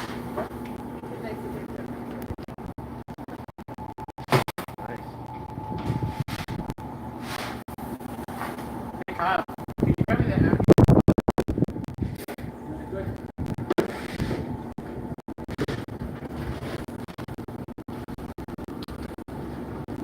Yeah, I think you do one more. And if you don't mind, Yeah. maybe take a scoop out and throw it back. No. If you want to put a camera on the shovel? No, put a camera down here. Just throw ice on top of it, please. Okay.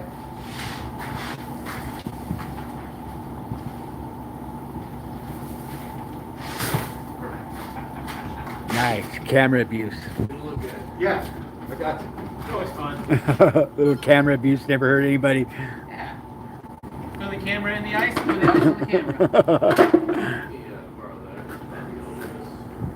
Okay. That was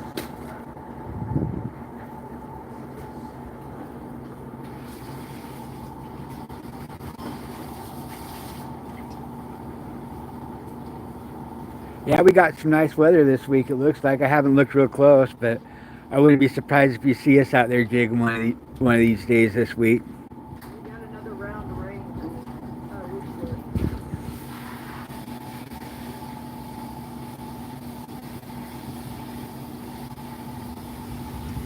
You guys got enough rain up here? Yeah, it rained for about a week. What was that? A couple of weeks ago? And then it's been sunny and gorgeous ever since. Did you guys get any rain in December at all? Any of that crazy rain? So I've been really California. You had some pretty impressive control, bro. Yeah, it's gonna start raining on Thursday for another week or so. Oh yeah, I've got, so I live on it.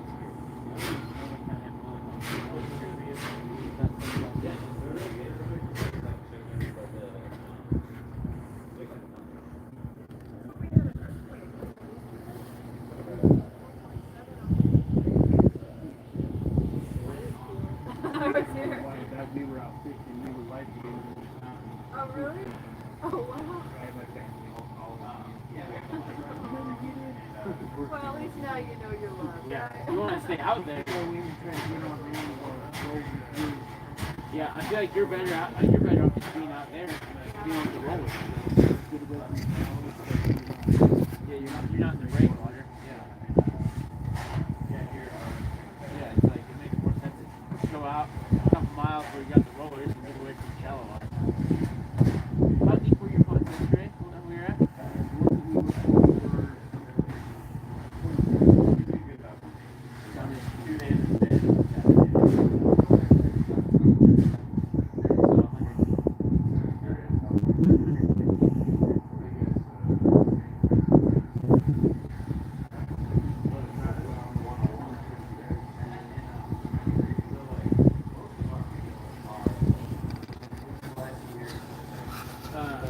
I went through all the photos from the GoPro that was on the bond. That's great. Did you get some good stuff? Oh yeah, there's a bunch of crabs that walk in, and then towards the very end, there's a bunch of crabs on the bait itself, which is really cool. So yeah, it turned out it was a good idea. Right on. Yeah, we appreciate that. I wish it wouldn't have died. I wish the battery would have kept going, so we could have got you pulling up. Yeah. But I got some. He's got some I good got some footage. footage. You oh, guys yeah, are we welcome could to use use. some of that because we love doing that kind of stuff. I mean, I was on a lobster boat, commercial lobster boat in San Diego in December doing some stuff for the show, and I was having them. We were dropping it in, coming back up, and we were gonna do that yesterday, but you know we didn't want to take up more of your guys' time. You know, it's kind of what our key thing is.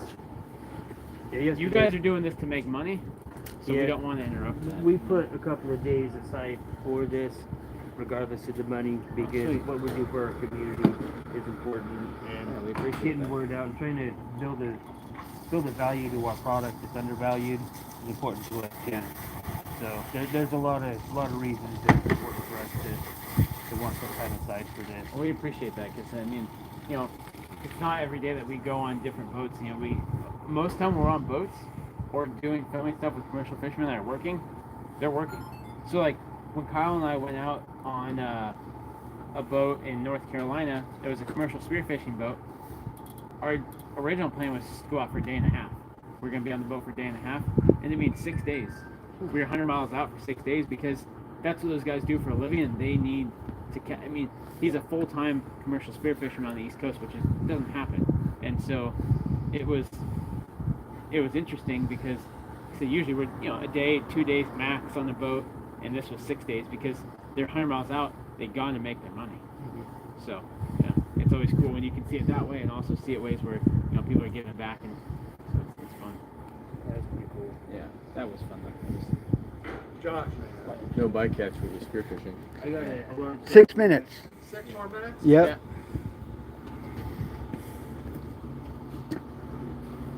Pretty dramatic.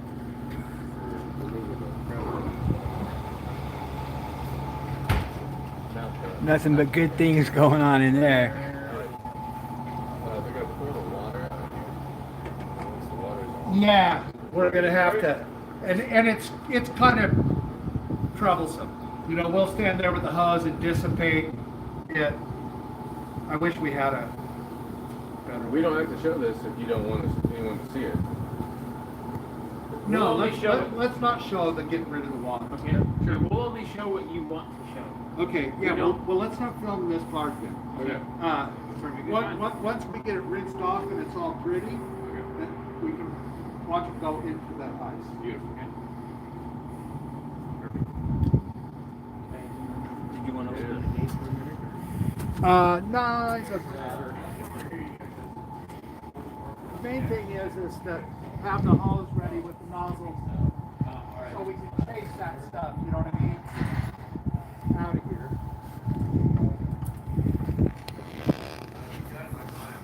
We may, well, maybe we will, but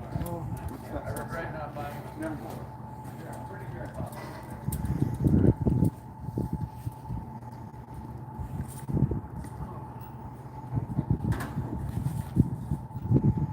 This is our bigger pot. We have a basket for our bigger pot. But it takes forever to get it to oil, and forever for it to come back to oil. And it takes up twice as much space. And the torch that we use to do that does sound like a 747.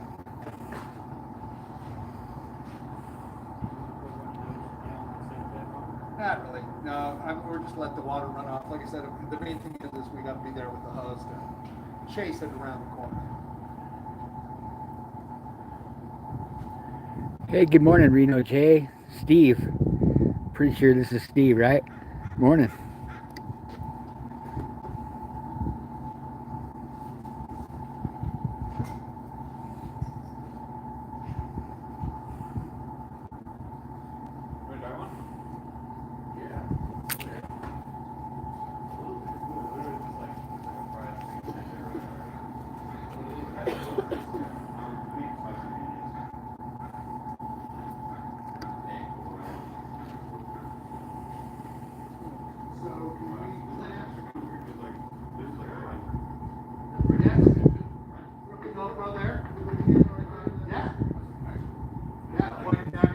Yep. You got it.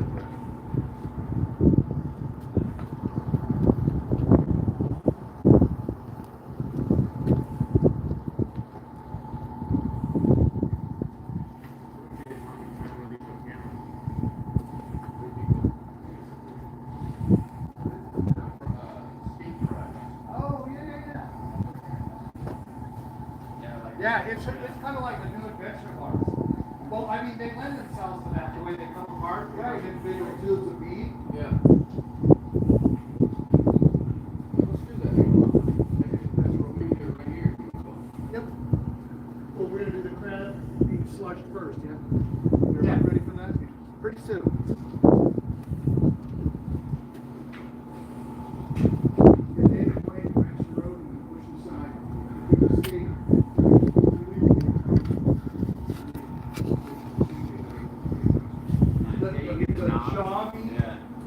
Skate knobs. Yeah. That stuff is really good. It's like a black cod kid. Really? Yeah, you know what I mean? It's or like a halibut. If you had to eat 2 ounces of meat off of this, right. 40 pounds, then it would be that. Yeah. Oh, yeah. Oops, excuse me. We learned a lot hanging out with this fishmonger guy. Great. TikTok, TikTok. It is. Yep. 11:50. Yep. It's almost Okay. 10:59. Hey, Kyle, go ahead and shut that down. Crabs coming out and going in. Yeah, let's not film this. Like I said, this could be kind of ugly. Oh, okay. Brian, watch that. Once the water's Other direction. Other direction. like slurry. Everybody put some gloves. Oh, they're right here. Okay, so Brian, we just need to somehow or another get this tipped over into the basket, and a bunch of boiling water is going to come out that direction. You might want to move that. Yeah, I got it. I mean it. Yeah. Okay. I have this.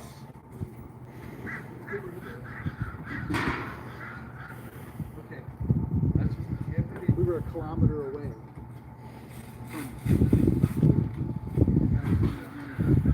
Okay. Lay it down on the top. No. Move the basket up here. Okay, now I'll tip this up. Aha! God, it's almost like the stage of a rock concert. It's not fire, it's steam. Rolls off. Yeah. The snot.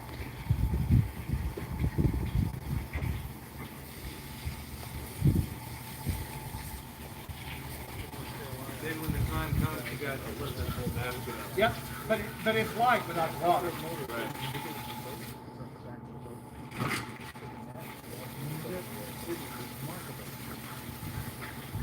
Hey Nick, the Osmo over there?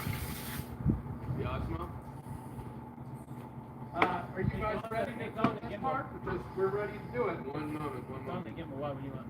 I want to follow the basket into the ice. Yeah, grab the Osmo.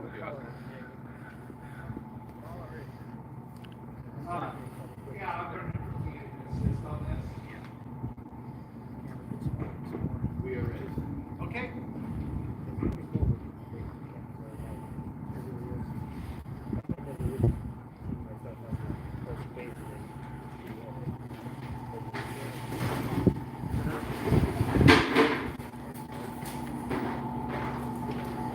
A few extra limbs there.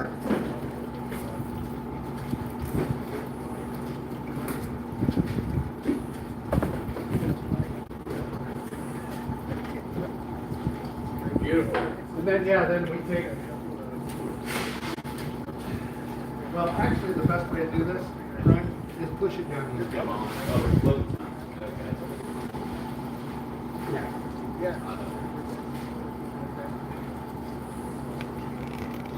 Yeah, and then that's it. How long did they take? Another 20 minutes. And then what happens? And then we pull the plug, the water runs off, they stay ice in the slush as we process them. It kind of, suspends them in the, I know I'm over here starving.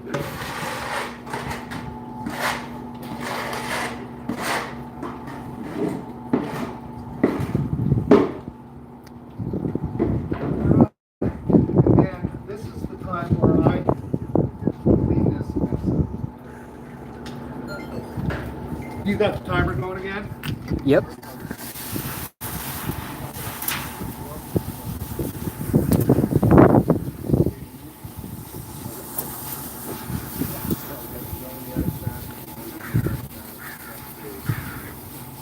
Yeah, you guys are lucky it's not smell-o-vision. It smells like a crab feast in here. It smells good. Right, Scotty?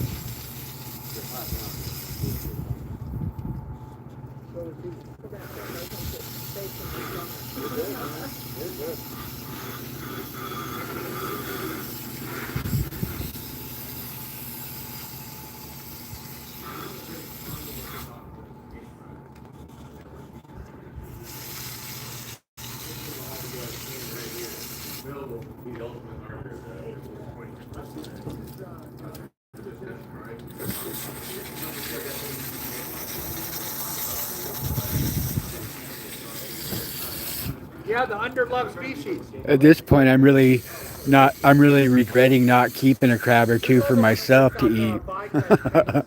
Something really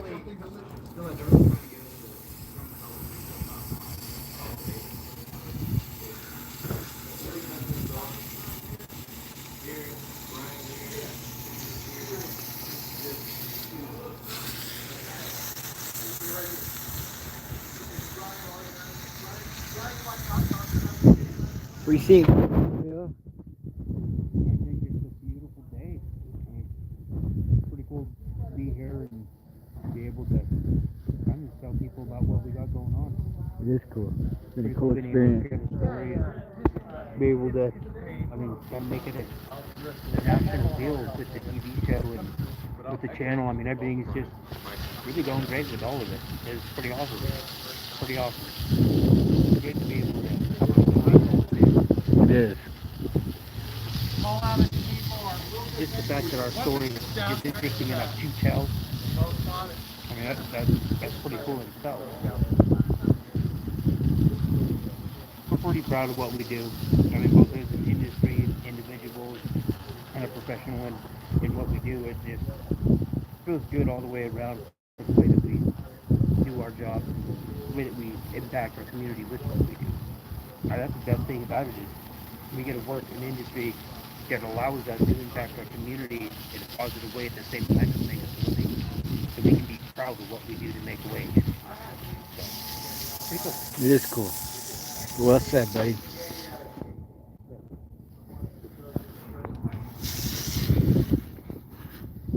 Especially in such a beautiful place. I mean, what better opportunity we have? Whether we're at sea right here or right here in the processing looking at the beaches, looking at Battle Rock. Beautiful. Absolutely beautiful. Well, we got some more filming going on. Let's go see if we can.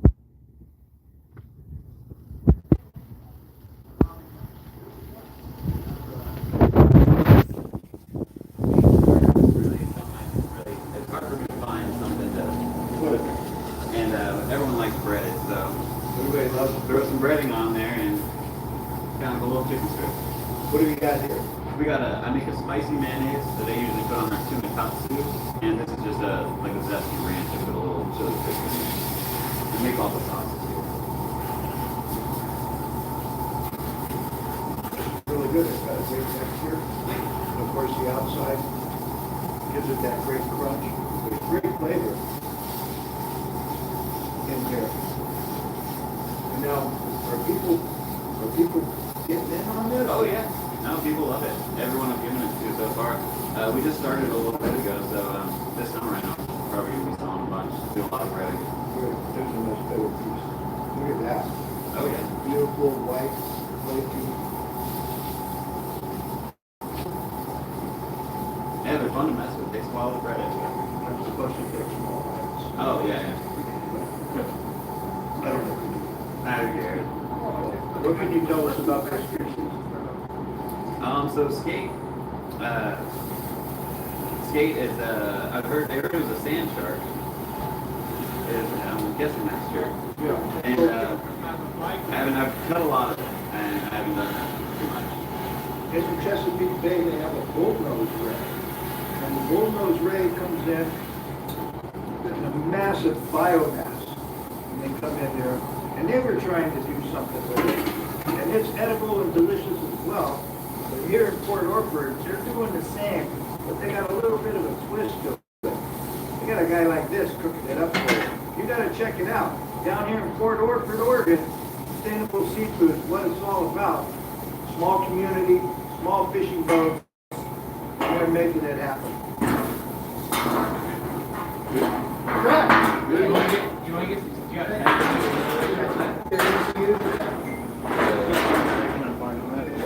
That's nice. Tommy, if you would. They're good. Well, you guys do it. We break it apart like you did. Good job. All the time. First, half of the Go ahead. Freeze right, hold your hand right there. So this. Okay, we'll get a focus on it. Okay, now bring the fish back up. Skate back up. Beautiful. Thank you. Thanks.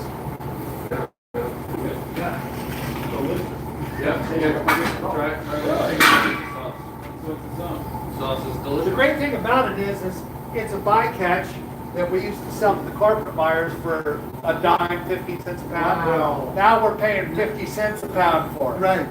Now, it's delicious and people love it, right? Well, we had to develop the demand though, or we're working on it. Let's put it that way. I buy them. It tastes great. Well, it's one of those things everybody else says about wild game is, oh, it tastes like chicken. That does. That's really good.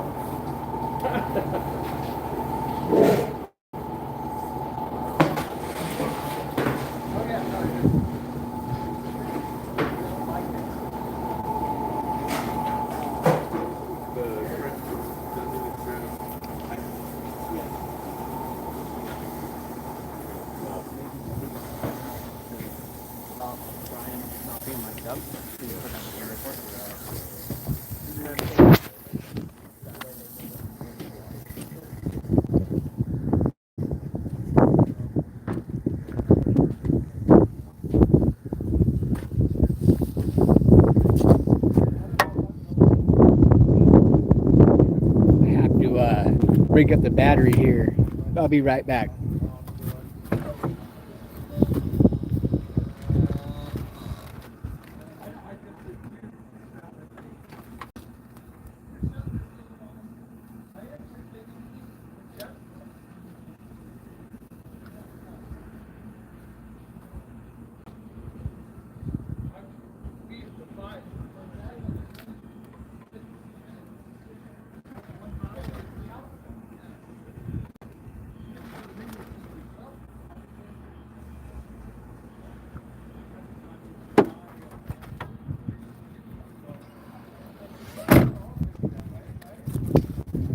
I like the Christmas decorations on your.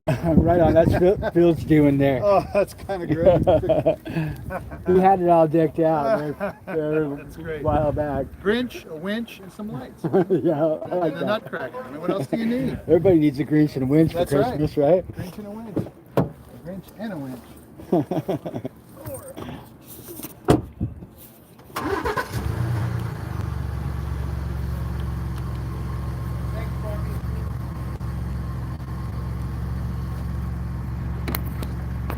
Yeah, that's Philip's Jeep.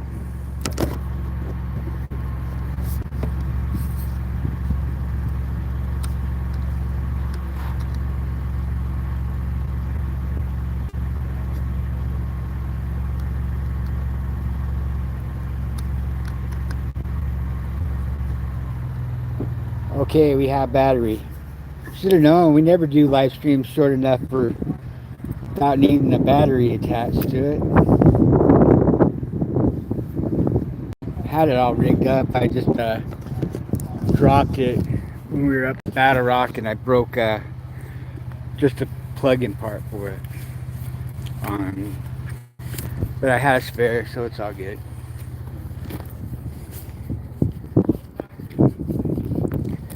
Now I just can keep from dropping it out of my pocket again. Yeah, we're powered up. We could go all night again now.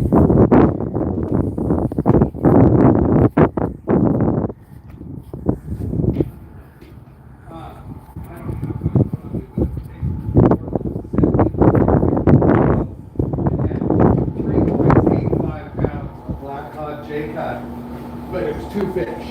They were kind of big, coiled up. And so those are under 2 pounds on the cut, right? And it's $23 for those. I mean, I'm sure that we would have probably gone 30 cents a pound, quarter pound.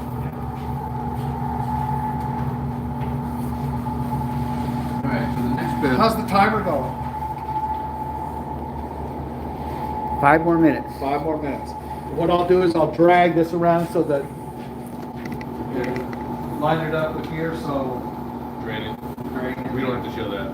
We don't have to show No, actually, we're supposed to have a basket screen in there.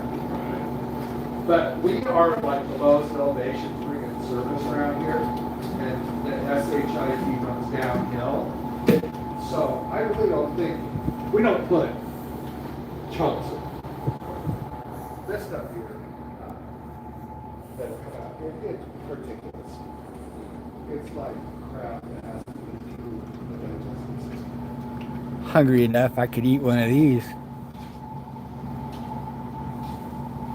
Probably don't want it. Well, you'll drain it and then start processing it like here and vacuum. Yeah, Okay. yeah. What we'll do is we'll take probably this right here. Do these didn't get cut, right? That's good. Yeah, I just picked them up. Oh, okay. I'm gonna wash this out so we can use this to.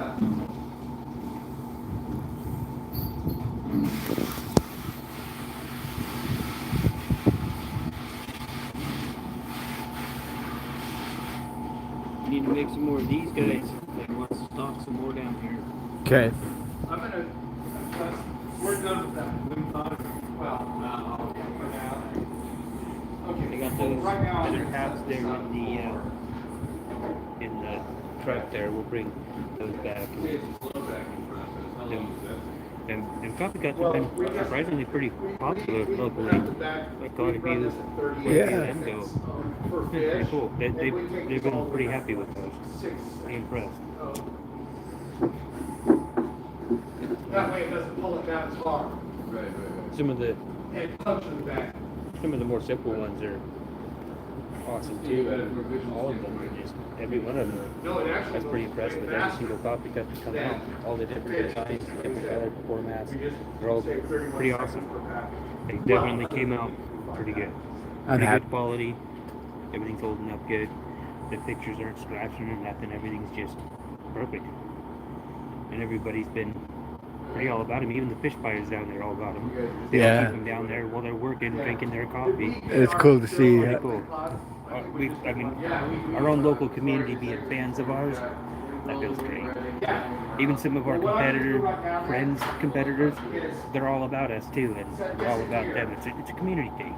It's like Rodney and Ryan and all those guys. Rodney comes in, helps with volunteer work.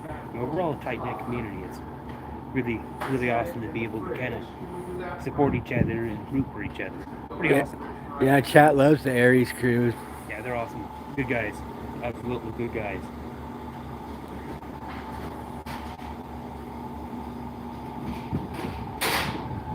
Well, you're in luck, James. I just happen to know the guy that makes these coffee cups, and he said you could have one of these.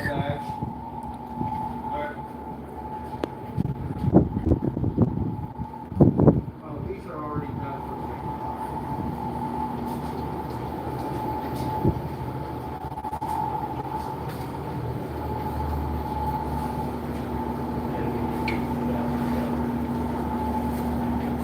Are those the skate fingers? I better try one of these. There's a skate here. You better go for the sauce. We're having problems with our labeling machine right now, so we're gonna just do this without labels on it. We don't have to get detailed, but just the vacuum pack action is Right. where it's at. Yeah, it sounds cool. Well, we'll fill 5 bags up, set them in good. there, and run a cycle. Well, good. The good thing that we need stronger markets on there. I get flavor out of that. It's amazing. When we get such a limited market for those fish, for those skate, they're great, high quality fish. It's not a lot of meat on them. A lot of carcass, not a lot of meat. But man, that meat is so good. And I mean, it makes just as good crab bait. So not like any of it goes to waste. But How is it going? pretty good. It's time.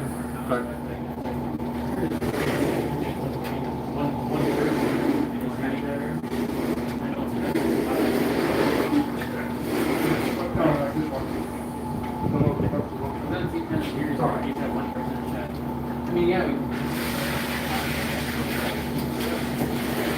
How about you? Are you Right on, James.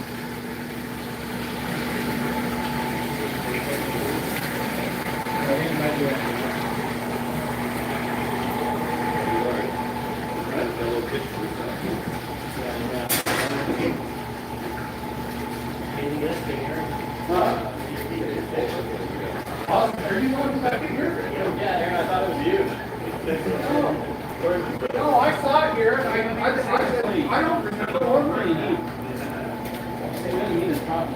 Yeah, it was only like 10 bucks. But if we had, you know what? I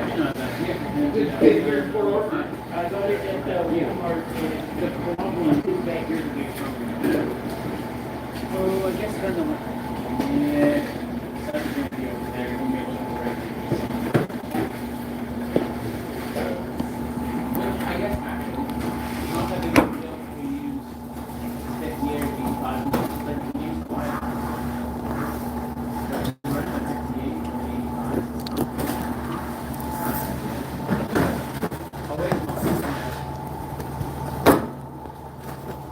I love it how Crab, he's lost a digit, right? So then he figured, oh, we'll just throw it on. Kind of convenient, huh? It would be nice. So we can do that. Yeah, well, there's probably some type of genotype in this that I'm surprised they haven't developed that. Oh, that probably wouldn't go over very well for hospital money. Oh, no. Just gonna make sure. Is it, that's the phrase, work with yeah. So yeah, we're gonna head back to the house. Andrew's gonna come there as if it's his house.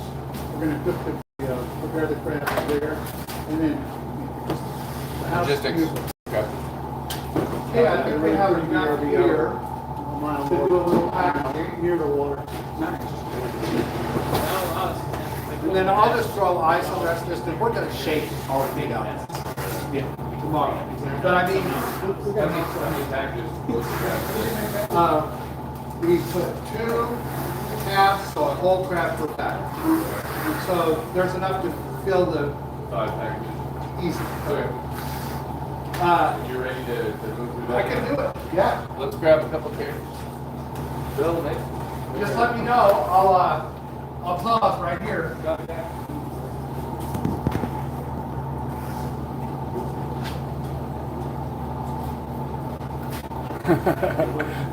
Everybody is today, Scotty.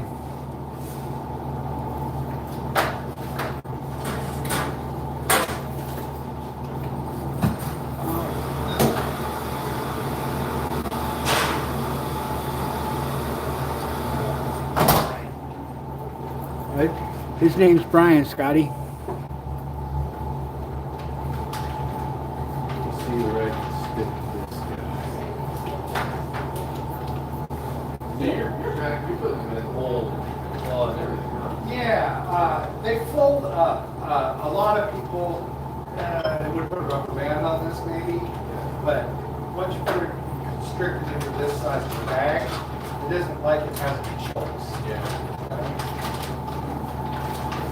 Like I said, we can put it around, and put an entire crab in a package. No pressure.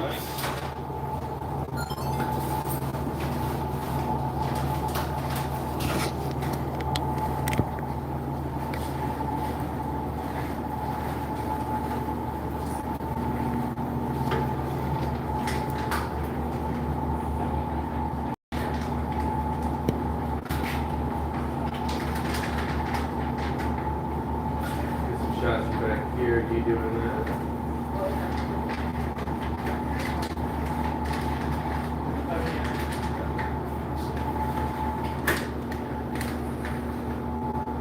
Beautiful.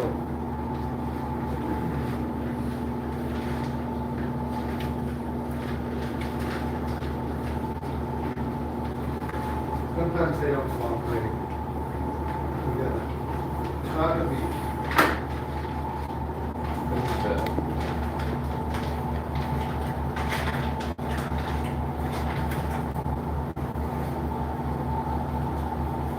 Now, how many packages of crabs are you guys moving out the program?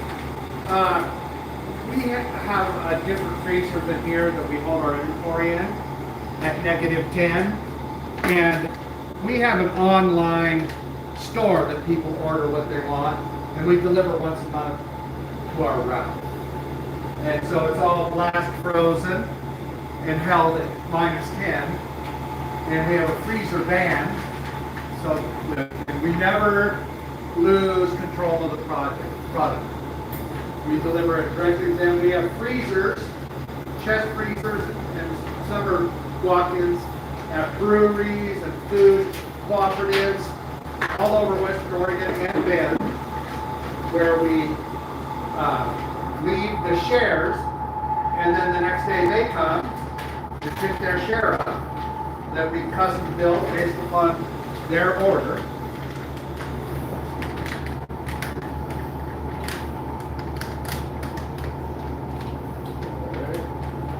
That's 5 packages, right? That's 3. Okay. These side packages might be, let's just do 3. Nick, you ready?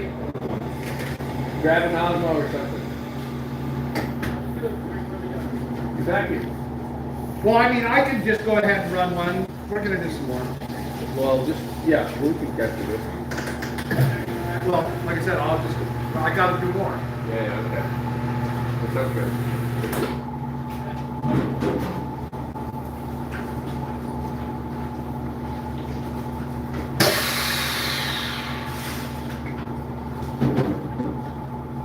It pulls the air out of them, but not to the point where it's pulling sharpness through the bag.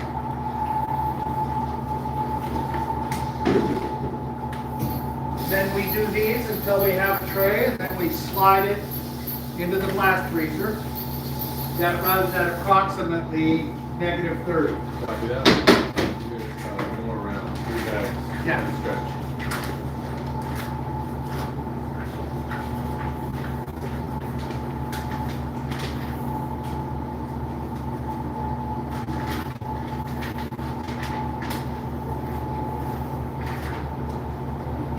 What's the reaction from the public? Are you guys used to?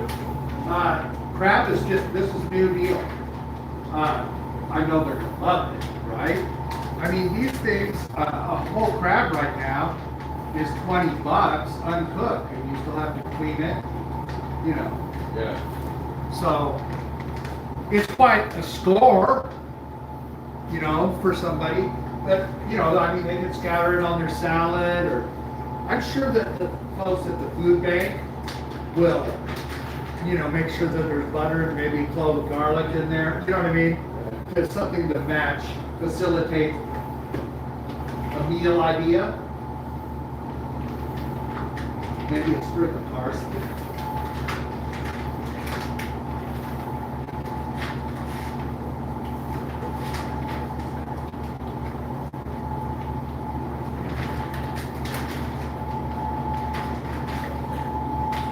All right, that's 3. Yeah? 1, 2, 3.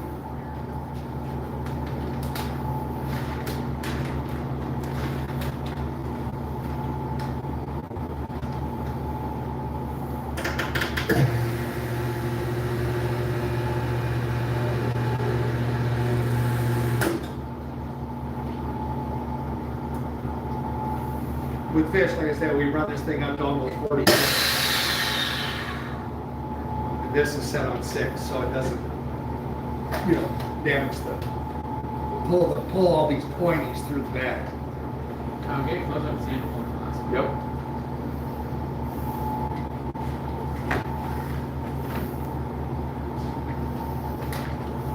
And then, like I said, we blast feed this down to -30, store it at 10, -10. And when they're ready for it, the food bank, we'll bring it to them. Probably the day before their distribution.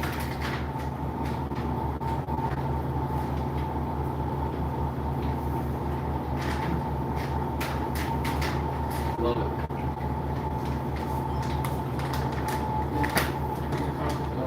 Nice.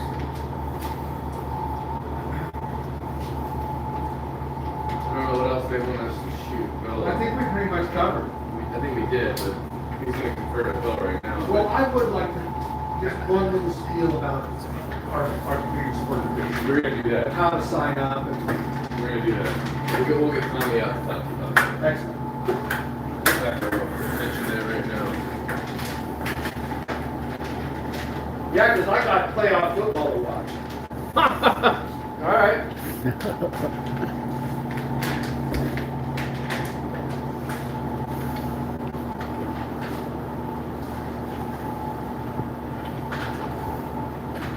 Your mic can fill up.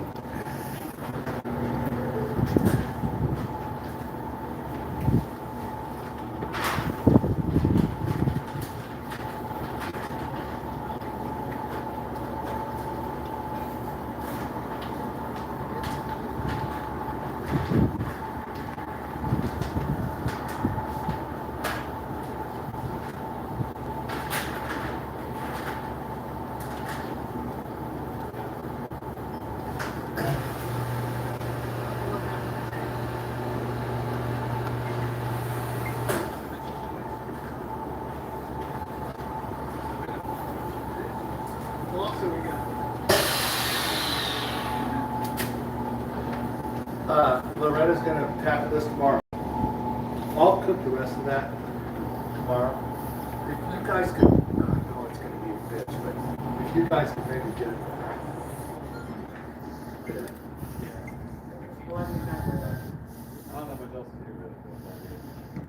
Mr. Gomes. And, Over here, sir. need Nick. You want? I've got that for you. Okay. You want the 3 so an actual camera? Nah, I got it with this. So you'll be over here, Tommy, and this is a thank you and goodbye, and he's going to have a last spiel about the community aspect of it. It'll be right here. It'll be there. It'll be beautiful. Dog trees. Dog trees are one. 600. Okay. Well, Tommy, it's sure been a pleasure having you around. Hold on, gentlemen. Let us get no cue. Let us get ready. I'm ready, Hold Bill. on, hold on 1 second. Deep breath and take it away, gentlemen. Tommy, thank you for coming and checking us out. Thank you for that. Yeah.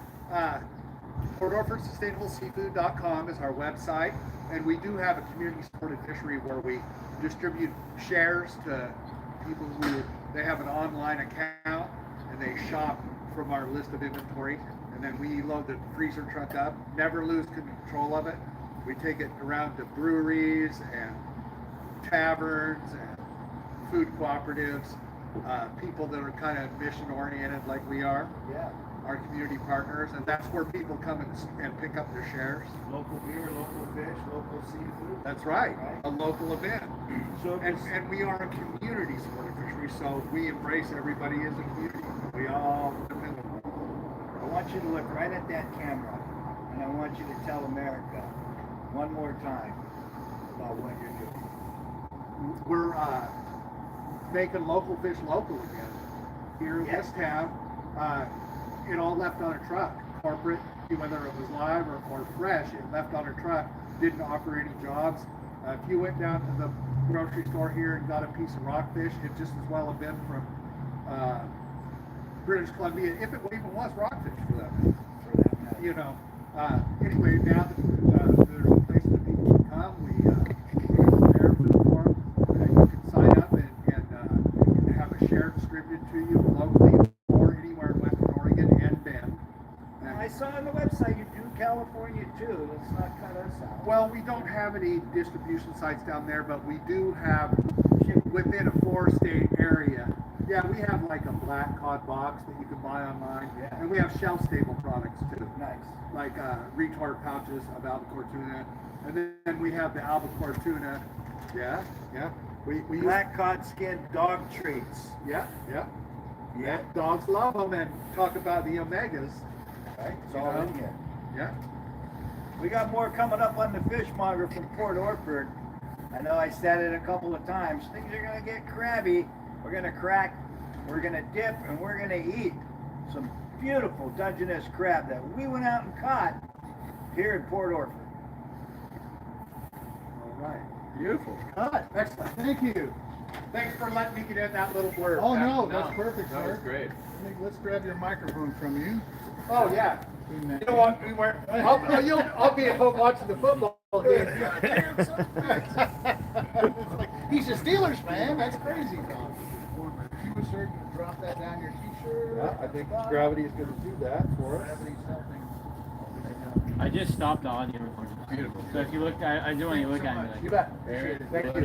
Yep. very much. thank you. Come around again. We'll do. Thank you for the skate ride. Thank you, sir. It was a delicious Tommy, ride. thank you again. Yeah, I mean, I just thanked you in front of the world, but Our pleasure. and thanks to the fishermen and everybody makes it work. Sir. Awesome. Can we go over here or should we get my part of the next Find a way to come back Hey, through. Bill. Hey, Bill. I love this. Is Bill sorry about this?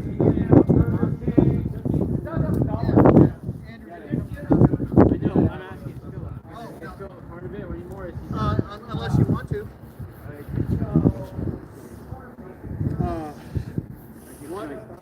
It would be nice if Philip showed up with the crab. Yeah. Yeah, that ties literally ties everything together. So live crab to cook. Yeah, so if you could bring us a small amount of that would be great. We're happy to pay. Oh no. Is Andrew bringing a pot have and everything? He's bringing a pot. So yeah, we might need stuff at the grocery store and get a few fixings. All right, let me get your phone number, sir.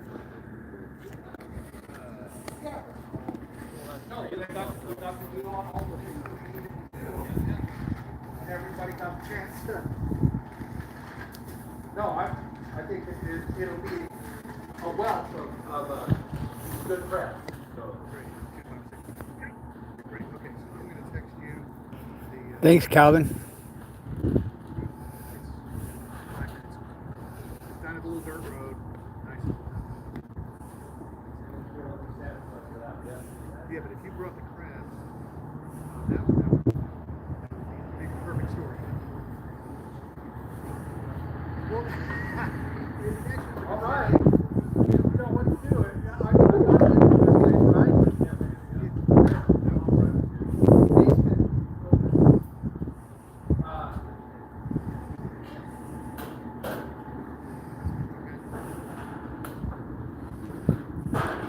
Right on, Scotty. Glad you liked it, buddy.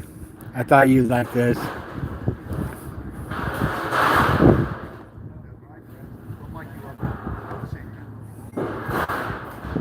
This is a good example of when you do good things happen. If you guys want to live stream that, you're welcome to. Awesome. Thank you very much. Really appreciate it. Been You're helping us make the show happen. awesome. Yeah, that's great. It's nice to get the word out on multiple platforms. Bingo. Getting the word out. Yeah. That's great. What's the plan there, Phil? Well, looks like the plan is we'll take a little short break here, probably get a little bit of lunch, we'll get together and we'll take some live crab to go cook with the local family to show the impact that we have on our local community. And we'll enjoy some crab again. Nice. Right on. Yeah, man, what a beautiful day it's turning out to be, isn't it? It is. It's really I nice. finally feel my nose again. It's getting warm. Yeah. It was cold. My cheeks. Oh. Right on. Scotty says feel proud. Right on. Appreciate it, everybody. Thanks for joining us today. Yeah, I'm not sure exactly what time, but I'll definitely do a live stream. He just told me we're more than welcome to live stream that as well. Yeah, So we're going to get together here at somewhere between 2:45 and 3, and we will try to take care of the last ending segments of the show, and we'll see you guys there. right on. Right on. Thanks for watching, everybody. Appreciate your support. We'll see you here in a couple hours.